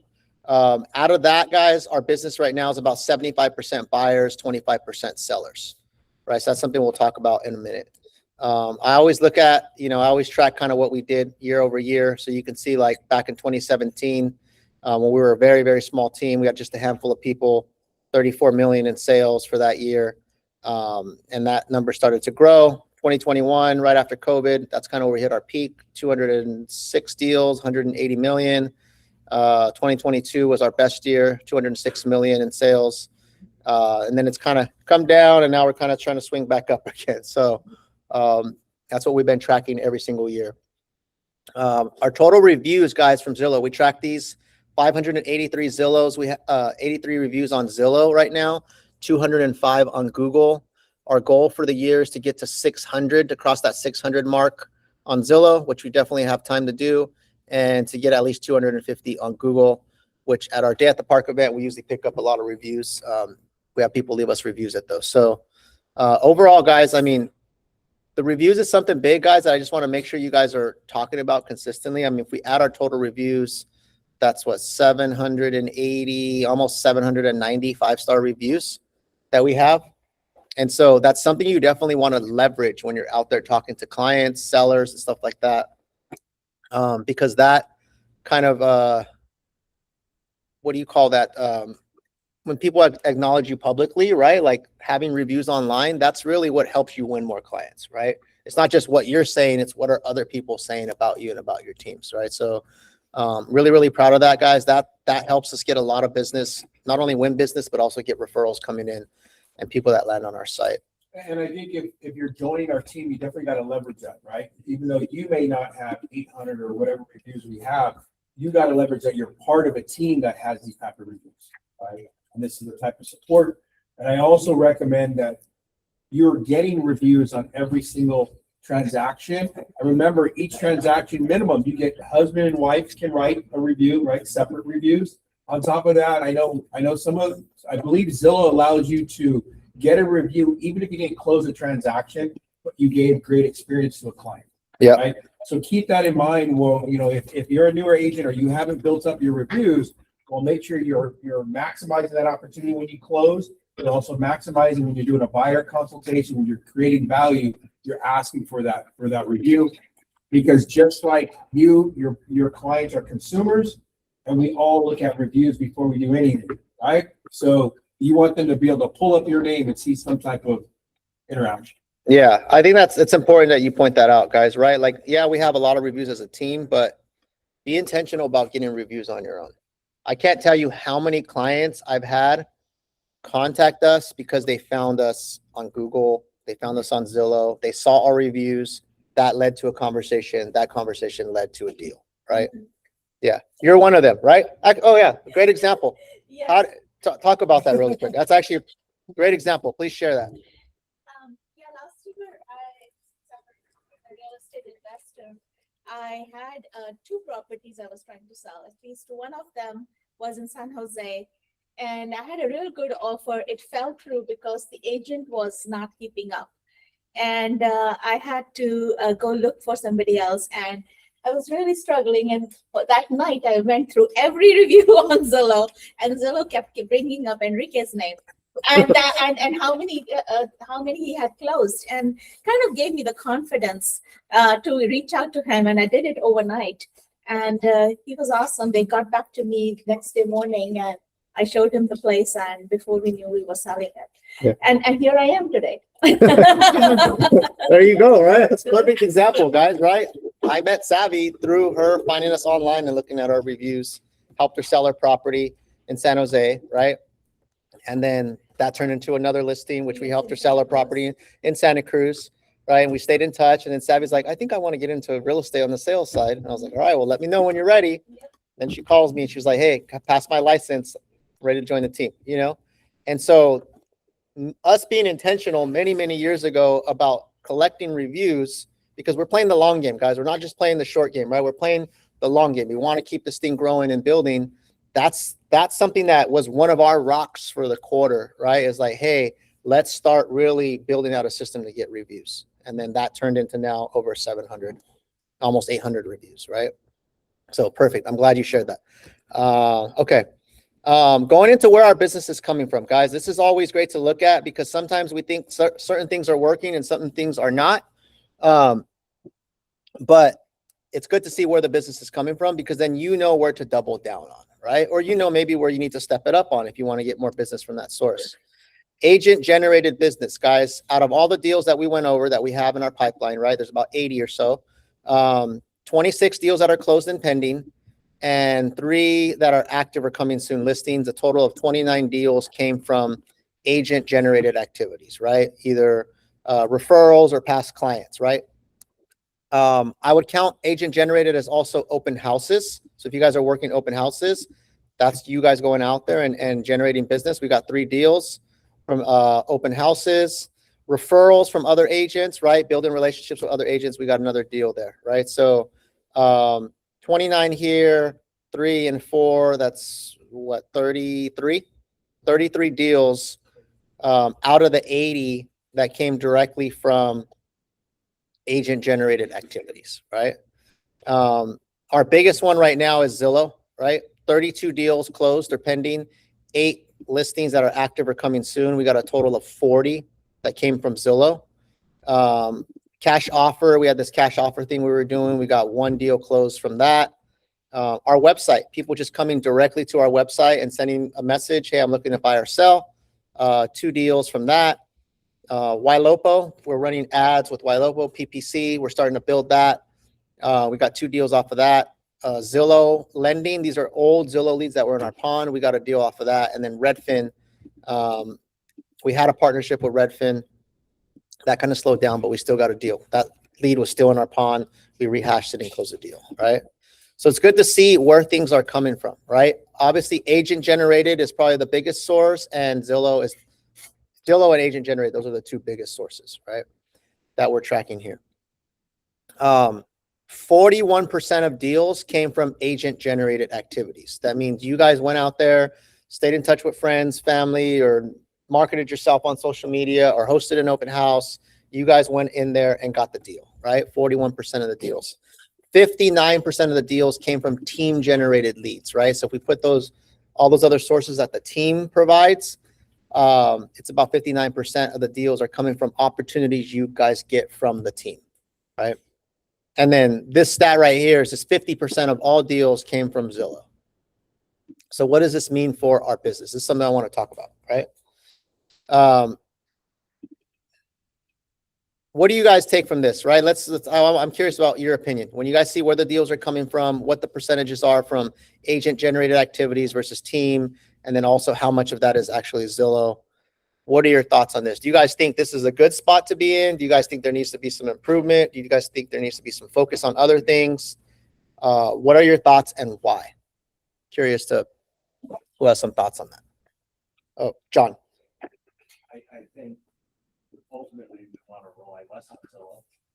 I mean, I'm not going to complain. It's, been my biggest pillar, but at the same time, they want 40% now.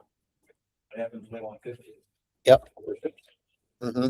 Or they decide we're not closing it. Yes. So, I mean, it's when you rely on someone outside, it's there's always that risk. Yep. Absolutely.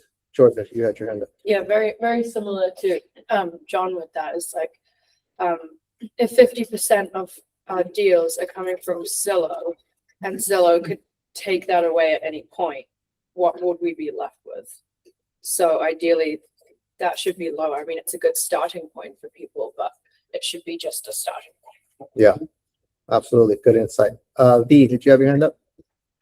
Yeah, my question is, can we tie up with more folks like Zillow, like Redfin, or I think there's some more companies like that? Can you tie up with more? Can we what? More? Can we tie up with other? Tie up with more. Tie up, yes. Zillow's like the only big platform that has like a referral partnership. That's like the biggest one. There's other ones that we've done, but they don't bring in as many leads and the quality of leads as Zillow does, right? And then the other model is like you go buy leads, right? So like you can buy leads with realtor.com. Those do get pricey, right? So there's pros and cons, right? You pay a lot up front and you don't pay anything on the back end, right? Which increases costs for us as a team. But the Zillow model has allowed us to scale fast, right? But like you guys have both said, or you have all said, do we want to just rely on only Zillow? Absolutely not, But right? just to confirm, B, there are other platforms. Yeah. Right? I just want to. There are other ones. Tons of different platforms, and we've used some of them, but the quality, we're gonna say, and the time and energy we put into, right now, we would say Zillow has been the best. It's the best one. we've Partnered with. Yeah. Right. But again, there are definitely, Zillow's not the only player in the game. Yeah. But they're the biggest player that gives the most volume, right? But everything you guys said is true, right? If Zillow goes away tomorrow, or if Zillow decides, hey, we're not closing enough deals, or something changes with the economy, and all of a sudden Zillow tries to change their model so they can make more money, or if they decide they want to bump up their fees, then yeah, we're at their mercy, right? So those are all valid points, and those are reasons why we want to diversify. Now, doesn't mean that Zillow's bad. We still want to continue to close them, right? Because we make money off Zillow. It allows us to scale. It gets referrals, stuff like that. But we need to know the game that we're playing, right? It isn't only rely on Zillow. It's use Zillow as a tool, build off of that. Build your referrals. John has got a referral from one of his Zillow leads that hasn't bought. That's the game you should be playing, right? It gives you an audience. It gives you an audience to perform in front of. It gives you an audience so that you're sharp with your skills. It's not just the deal that I think with Zillow, right? Yeah. And again, I know I'm the one who manages that Zillow side. I know we're going to go to another place of where we want to focus our business, but I do want us to understand that Zillow is a tool, right? And we got to use it as such, meaning like it's going to get you, in front of people. You're going to be able to practice and work on leads and opportunity. You're going to get reviews. You're going to get referrals from it. And again, you also get training from Zillow. You also get access to their toolbox. We get access to say we're a Zillow preferred team, right? So all those things, you got to look at all and make sure that you're leveraging all those things if you're participating in Zillow, not just, hey, I got a lead. No, what other benefits by partnering with someone like Zillow, what does that give you or give us? Yeah. The thing that stands out to me, guys, is this right here, right? These numbers right here, right? 41% of our deals came from agent generated. 59% came from team generated, right? That means a lot of us are relying too heavily on team deals, right? Don't get me wrong. We want you to close team deals, right? But you guys get paid less on team deals. That's just the bottom line, right?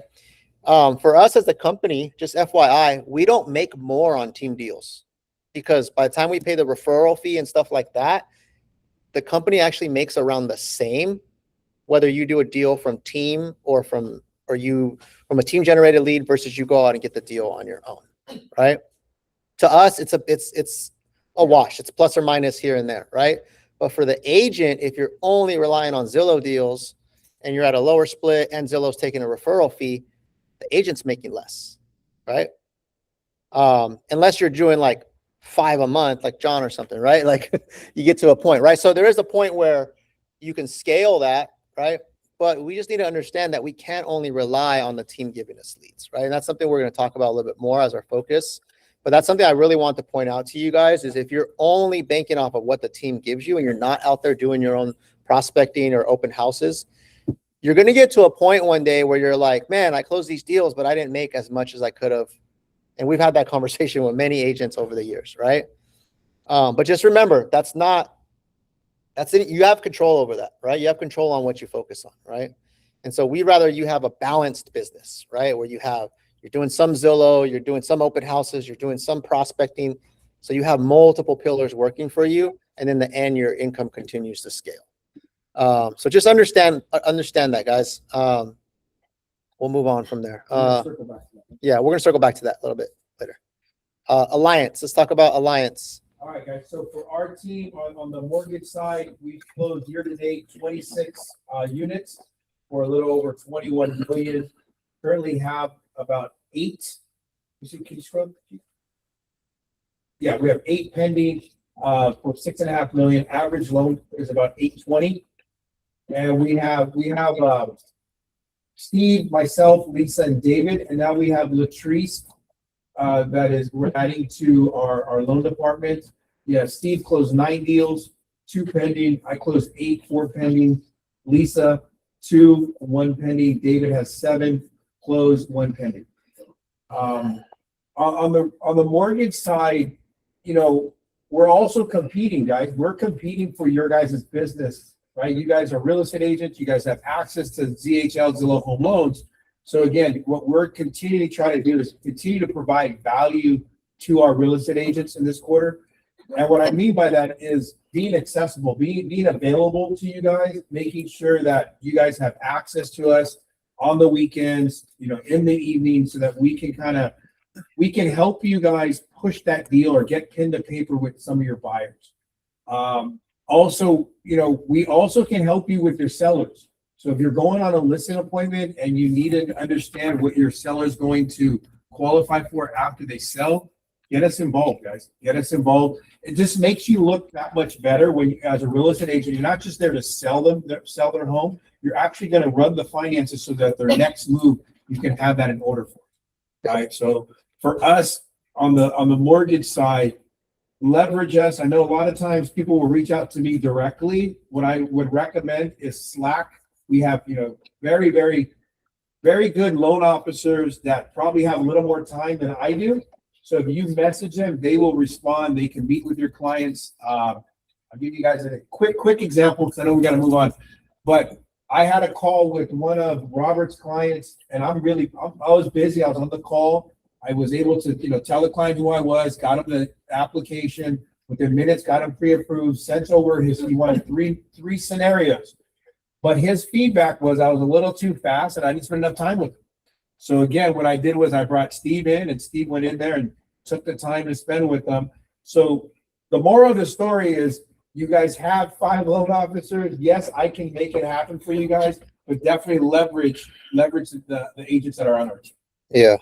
Because Jason's wearing a lot of hats, right? He's doing multiple things, right? So, but obviously we're a team. We're gonna come through and try to make the deal happen for you guys, right? Absolutely. I mean, I'm here to help you guys. No matter, I'm definitely here to clutch for you guys. But just, again, we have competent loan officers that can definitely assist.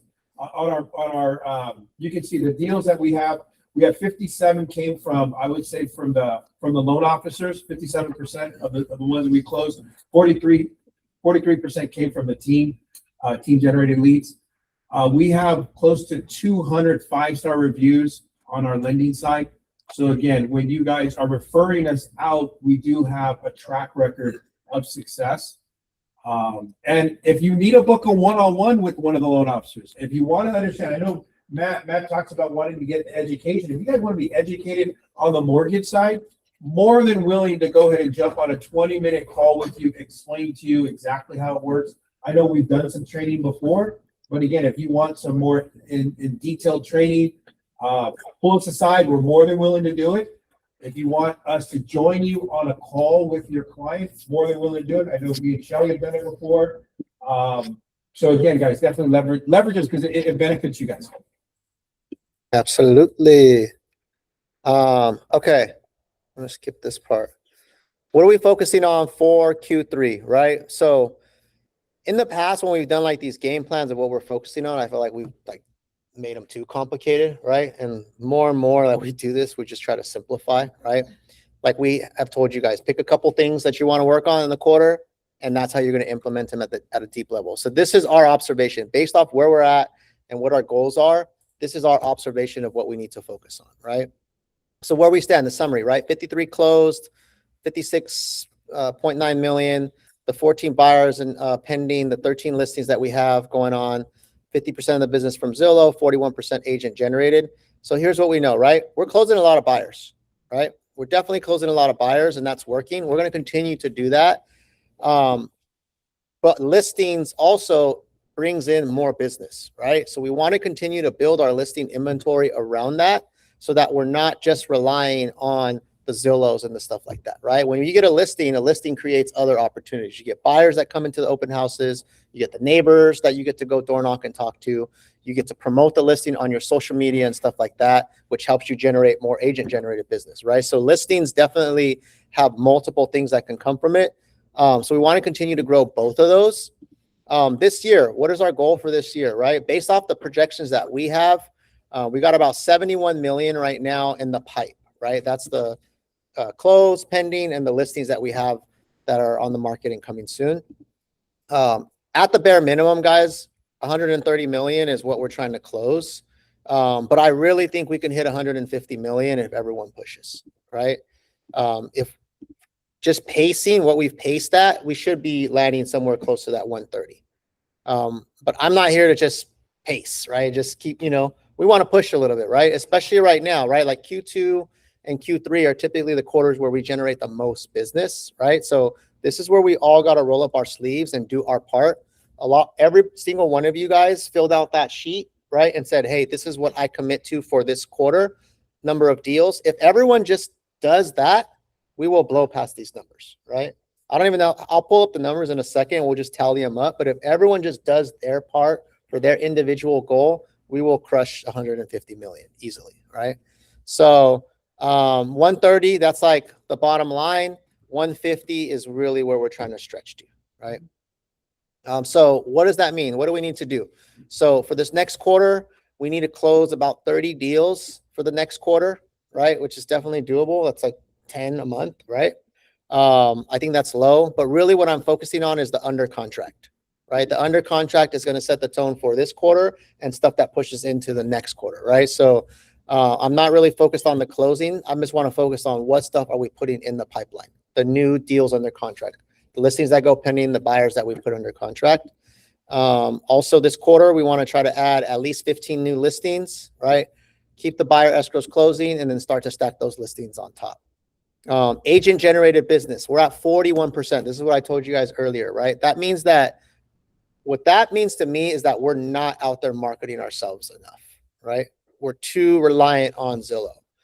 This 41% needs to get up to 50, right? We need to skew those numbers. It's because that's how we create a healthier business, right? Like I said earlier, if you're only relying on team leads, you're going to hit a ceiling at some point, right? And usually the conversation is this: hey, Enrique, what do I got to do to get paid more? Well, we solve that. We have a tiered system, right? Can you give me a higher split? Or I don't like the Zillow leads because they take 40% or anything like that. Okay, well, what are you doing to market yourself? When's the last time you worked an open house? I don't know. When's the last time you posted on social media? I don't know. When's the last time you prospected to your friends and family? I don't know. Okay, so that's usually the way the conversation goes, right? And then what happens is if an agent is not making the money that they need to sustain, they start trying to go look at other brokerages, thinking that that's going to solve the problem, right? Well, I can go over here and this is the split. And then they go over there and then they realize they have zero resources, right? Now everything falls on them. That's what happens, guys. That's when I see agents who are on the team and they slowly transition out. Trust me, been doing this a long time, right? It's usually because they're not doing their part to generate business on their own. And then they don't like the pay on the team leads. Well, then you got to do something about it, right? And so this is why, like, I want to protect everybody, because I know if you're not making money to pay your bills and thrive, you're not going to be in this business that long. And usually when I see agents that have come on our team and we're either having success and then slowly start fading out and then they go to another brokerage, what usually happens after that is they get out of the business. Because a lot of it, like if you can't make it here, where you got leads, training, coaching, all these different things, and then you go out there where you have bare minimum, you're probably not going to just survive in the business, period, right? And so it's a sad thing to see, but we've seen it a lot, right? And so I don't want that for you guys, right? I want agents to thrive. I want you guys, everyone, to be making good money, right? And so we got to play the game smart. And that means you have to go out there and bring in business on your own and use the team leads as gravy. Use the team leads strategically to generate other business off of the team leads, right? But that cannot be the only thing you're relying on, right? Your business will fail at some point if that's the only thing you rely on. Our business will fail as a company if we only rely on Zillow, right? That's why we're out there doing other things. That's why we're doing day at the park. That's right, stuff like that. So I want to make sure that we understand that, right? So focus number one is keeping the escrows closing, growing the listing book, but growing the agent generated business, right? We're going to close out those 13 listings that we have, right? But there needs to be weekly SOI conversations, right? When you're talking to people and your friends or family or your past clients, who's thinking about selling in the next 6 months? We need to be asking those questions, right? When we're following up, when we're inviting people to day at the park, you invite them, but hey, by the way, how are things going, right? Or do you know anybody that I can help? We don't ask for referrals, we're not going to get the referrals, right? And so it needs to be in our weekly schedule to go out there and try to create opportunity for ourselves, right? To ask our friends and family. Because people that know you, like you, and trust you, those are the people who are going to refer business to you the easiest. Would you guys agree? Okay. Day at the park. Raise your hand if you've already invited a good amount of people to day at the park. Okay. Look around the room, guys. Just keep your hands up and look around the room. Okay. Okay. So, guys, day at the park is coming up August 15th, right? We're almost a month out. Like, we need all hands on deck right now because this is when people register, right? Like, this needs to be a priority, right? Like, we need to invite people to our event. Why do we invite people to the event? It's everything that I just explained, right? Because you inviting people to the event and picking up the phone and calling them and saying, hey, I'd love for your family to come out. That creates the conversation. That creates the, hey, how's the house doing? Hey, do you know anybody looking to buy or sell? That keeps you top of mind when they're talking to friends and family, right? At the barbecues, at the events, and someone's talking about selling. Well, hey, you should call, Hayden. He's an awesome guy. He just invited me to his event, right? Or you should call Rob or whoever. But if we're not leveraging these events, guys, that we're hosting to build our book of business, it's a huge missed opportunity, right? And again, that's why you join the team, right? It's Yeah. leverage these kind of things, our reviews, the events. That's why we're the ones putting in the work with setting up the event, and we just ask you guys. You guys just got to invite, right? We make it easy. Here's the artwork. Here's the copy and paste, the text. But it's just, if you don't see the value in something, you're not going to do it, right? Raise your hand if you're not sure of the value of the event. Like, that's what I just want to make sure people understand the value, right? Yeah. When I look at that, the people that I want to invite are going to be friends, family, past clients, any business partner, anyone that's going to support my business. Right? Anyone you feel is going to support your business. They may not personally buy or sell, but there's someone that is going to go ahead and say your name when they're talking real estate, talking finance. Right. Yeah. So if you look at it, friends, family, business partners, anyone that's going to support your business, that's who you should invite. Right? It's a family event. It's catered food. We'll have entertainment, and it's a great way for you not to be the secret agent and to give to these people. You're giving them. You're not asking for it. You're actually giving them an awesome day at the park, food, drinks, and a great time. And are there prizes too? Yeah, prizes, Prizes, raffles, giveaways. So let me ask you this, right? This is just a good way to think about it. If you are opening up a brand new business, a restaurant, a brick and mortar business, a coffee shop, what do people always have for their business when they first open it? Grand opening. Why do we have a grand opening? To let people know about the business, right?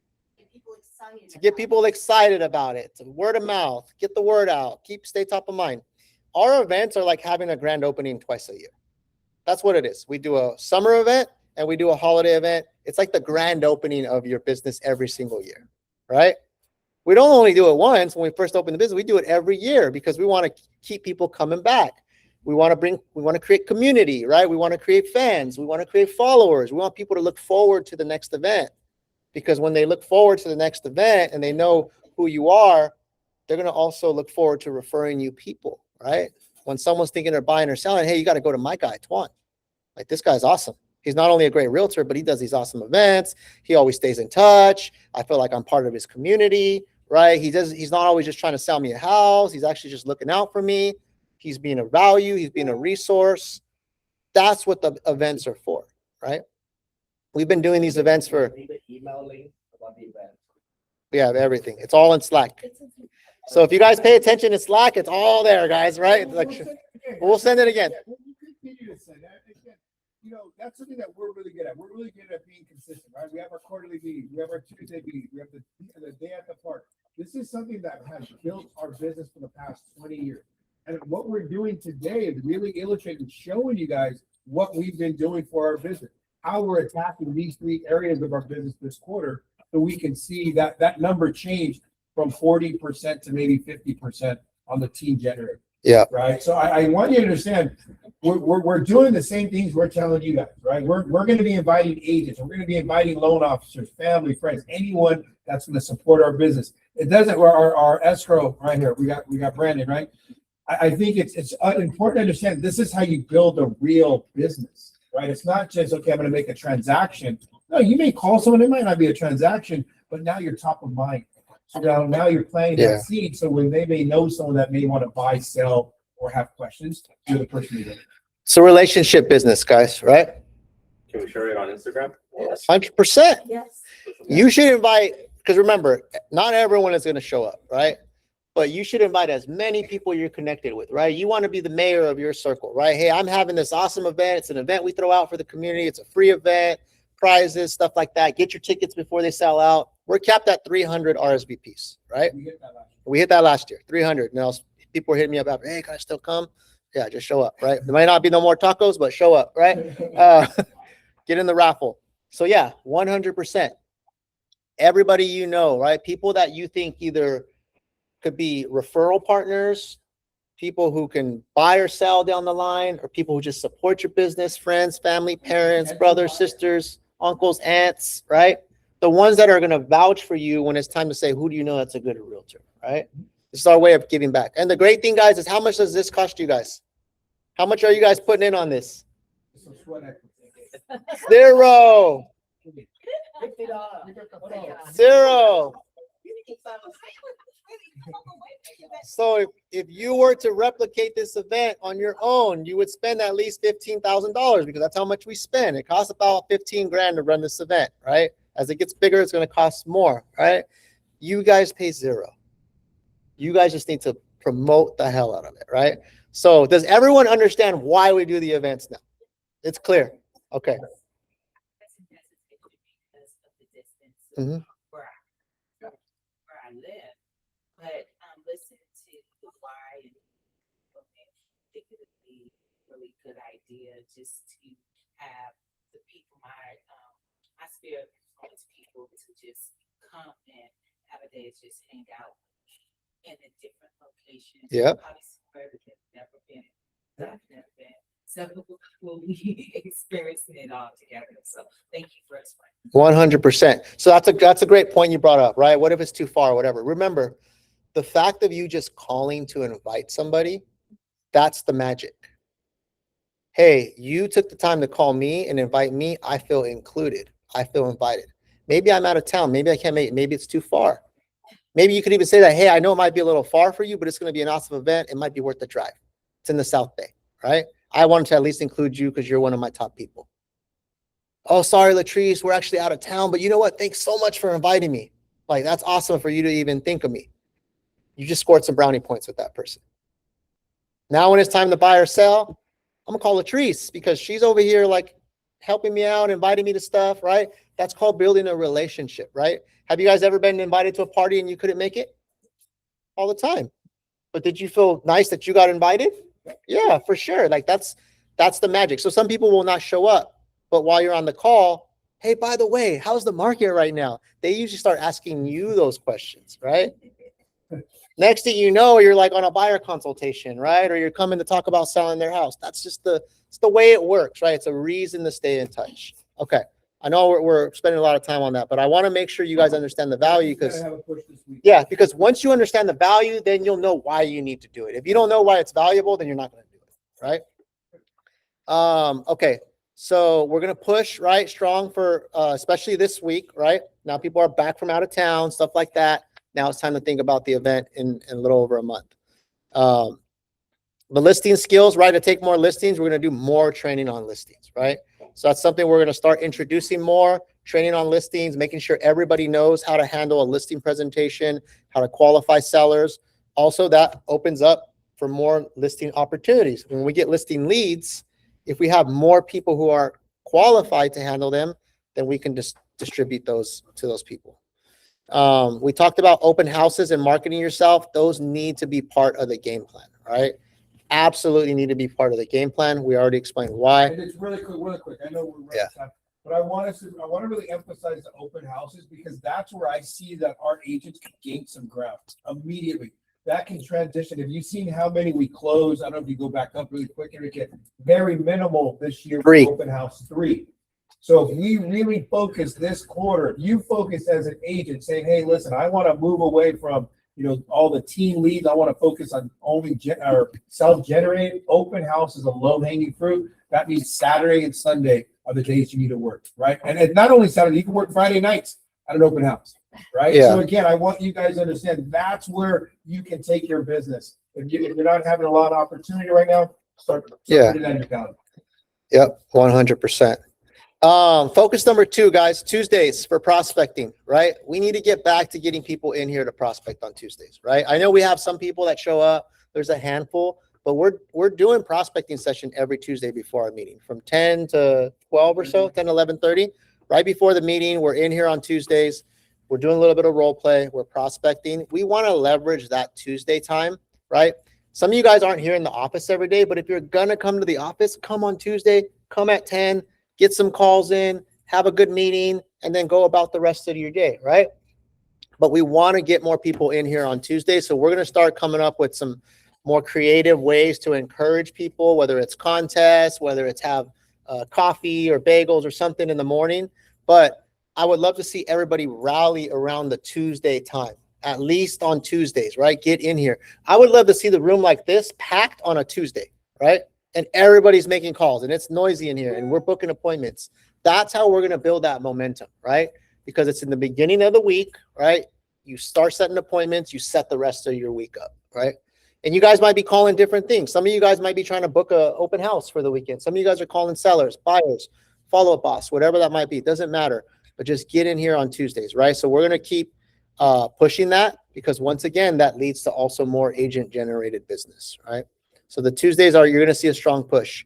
The last thing, guys, focus number 3 is going to be the ISA and the Zillow and the ISA appointments, right? So we talked about on our last training, we're now rolling out the ISA appointments to more people, right? We're showing people what it takes to get qualified to receive those appointments. And then anybody who's already on Zillow, you're already into the program for ISA appointments, right? With that being said, we're going to have to do more training around how the ISA appointments work, more accountability, but our job is to try to line you guys up with more opportunity so you guys can go out there and crush it, right? And remember, the ISAs aren't only calling team leads. They're also calling any leads that you have in the system. They're as a backup trying to just book more appointments. Because like we said, we don't care if it comes from Zillow or it comes from your own lead. I don't care about that. We just want to close more deals, right?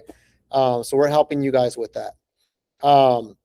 There's one thing, Zillow Pro. So our account is now being upgraded to a Zillow Pro status. That's a new thing that Zillow came out with. I just switched our account over. That's going to unlock a ton of other marketing tools. We'll do a separate training on that. But a long story short with Zillow Pro, so you know how when you're in Zillow and they have like the My Agent status, right? Where you're connected with that agent for so long for the Zillow leads. You'll now be able to do a similar thing like that on any lead in Follow-Up Boss.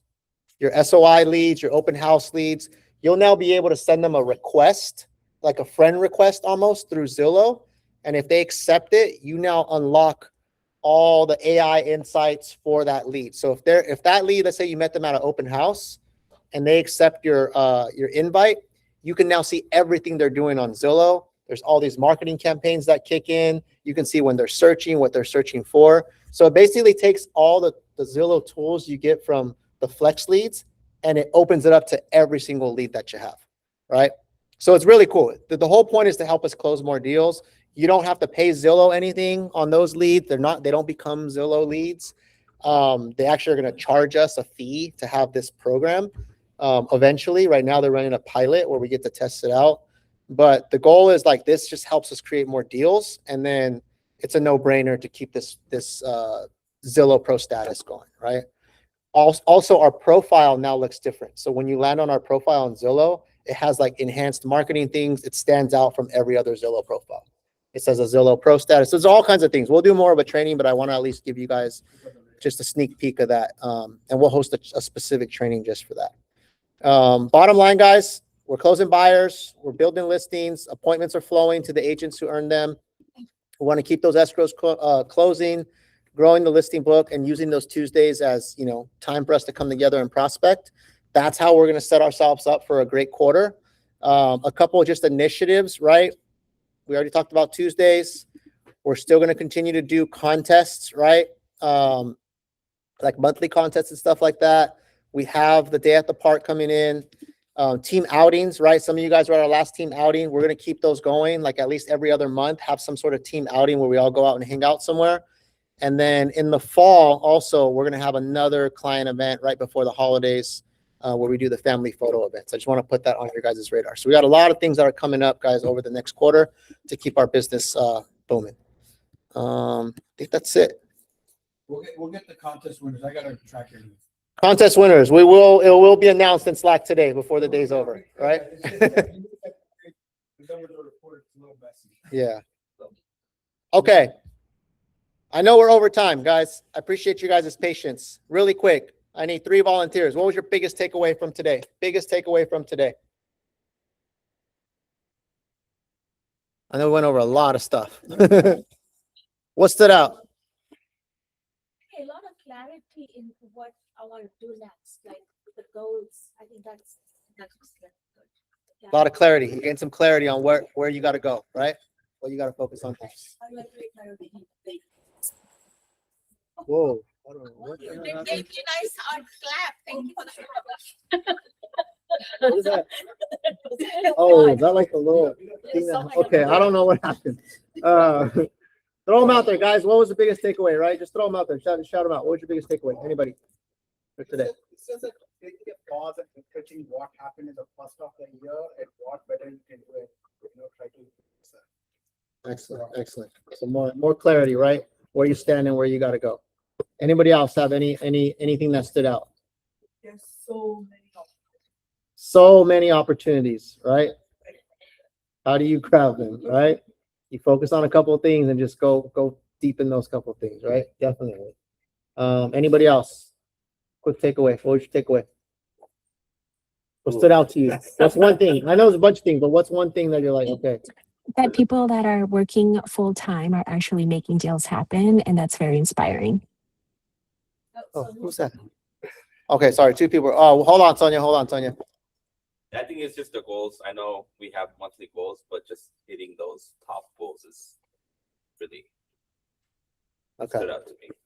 Excellent. Sonia, what was yours? What were you saying? Say that one more time. Is that people that are working full time are actually making deals happen, and that's very inspiring. Yeah, there's people that are working full-time jobs and still getting deals, making deals happen, right? Yeah.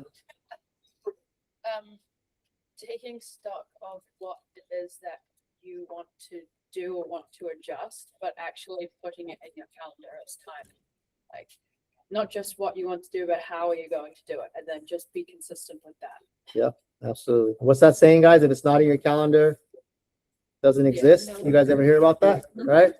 It's absolutely true. Yeah. We'll end with this, guys. I just want a quick tally on our numbers, right? Because you guys all put numbers in there. I'm just gonna look at this. If I can add these up.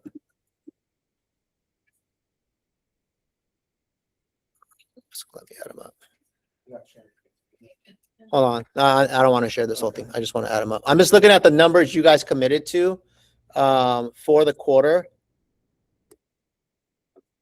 Let me add these up real quick because I want to just show you guys this number and then we'll wrap up. So 5 plus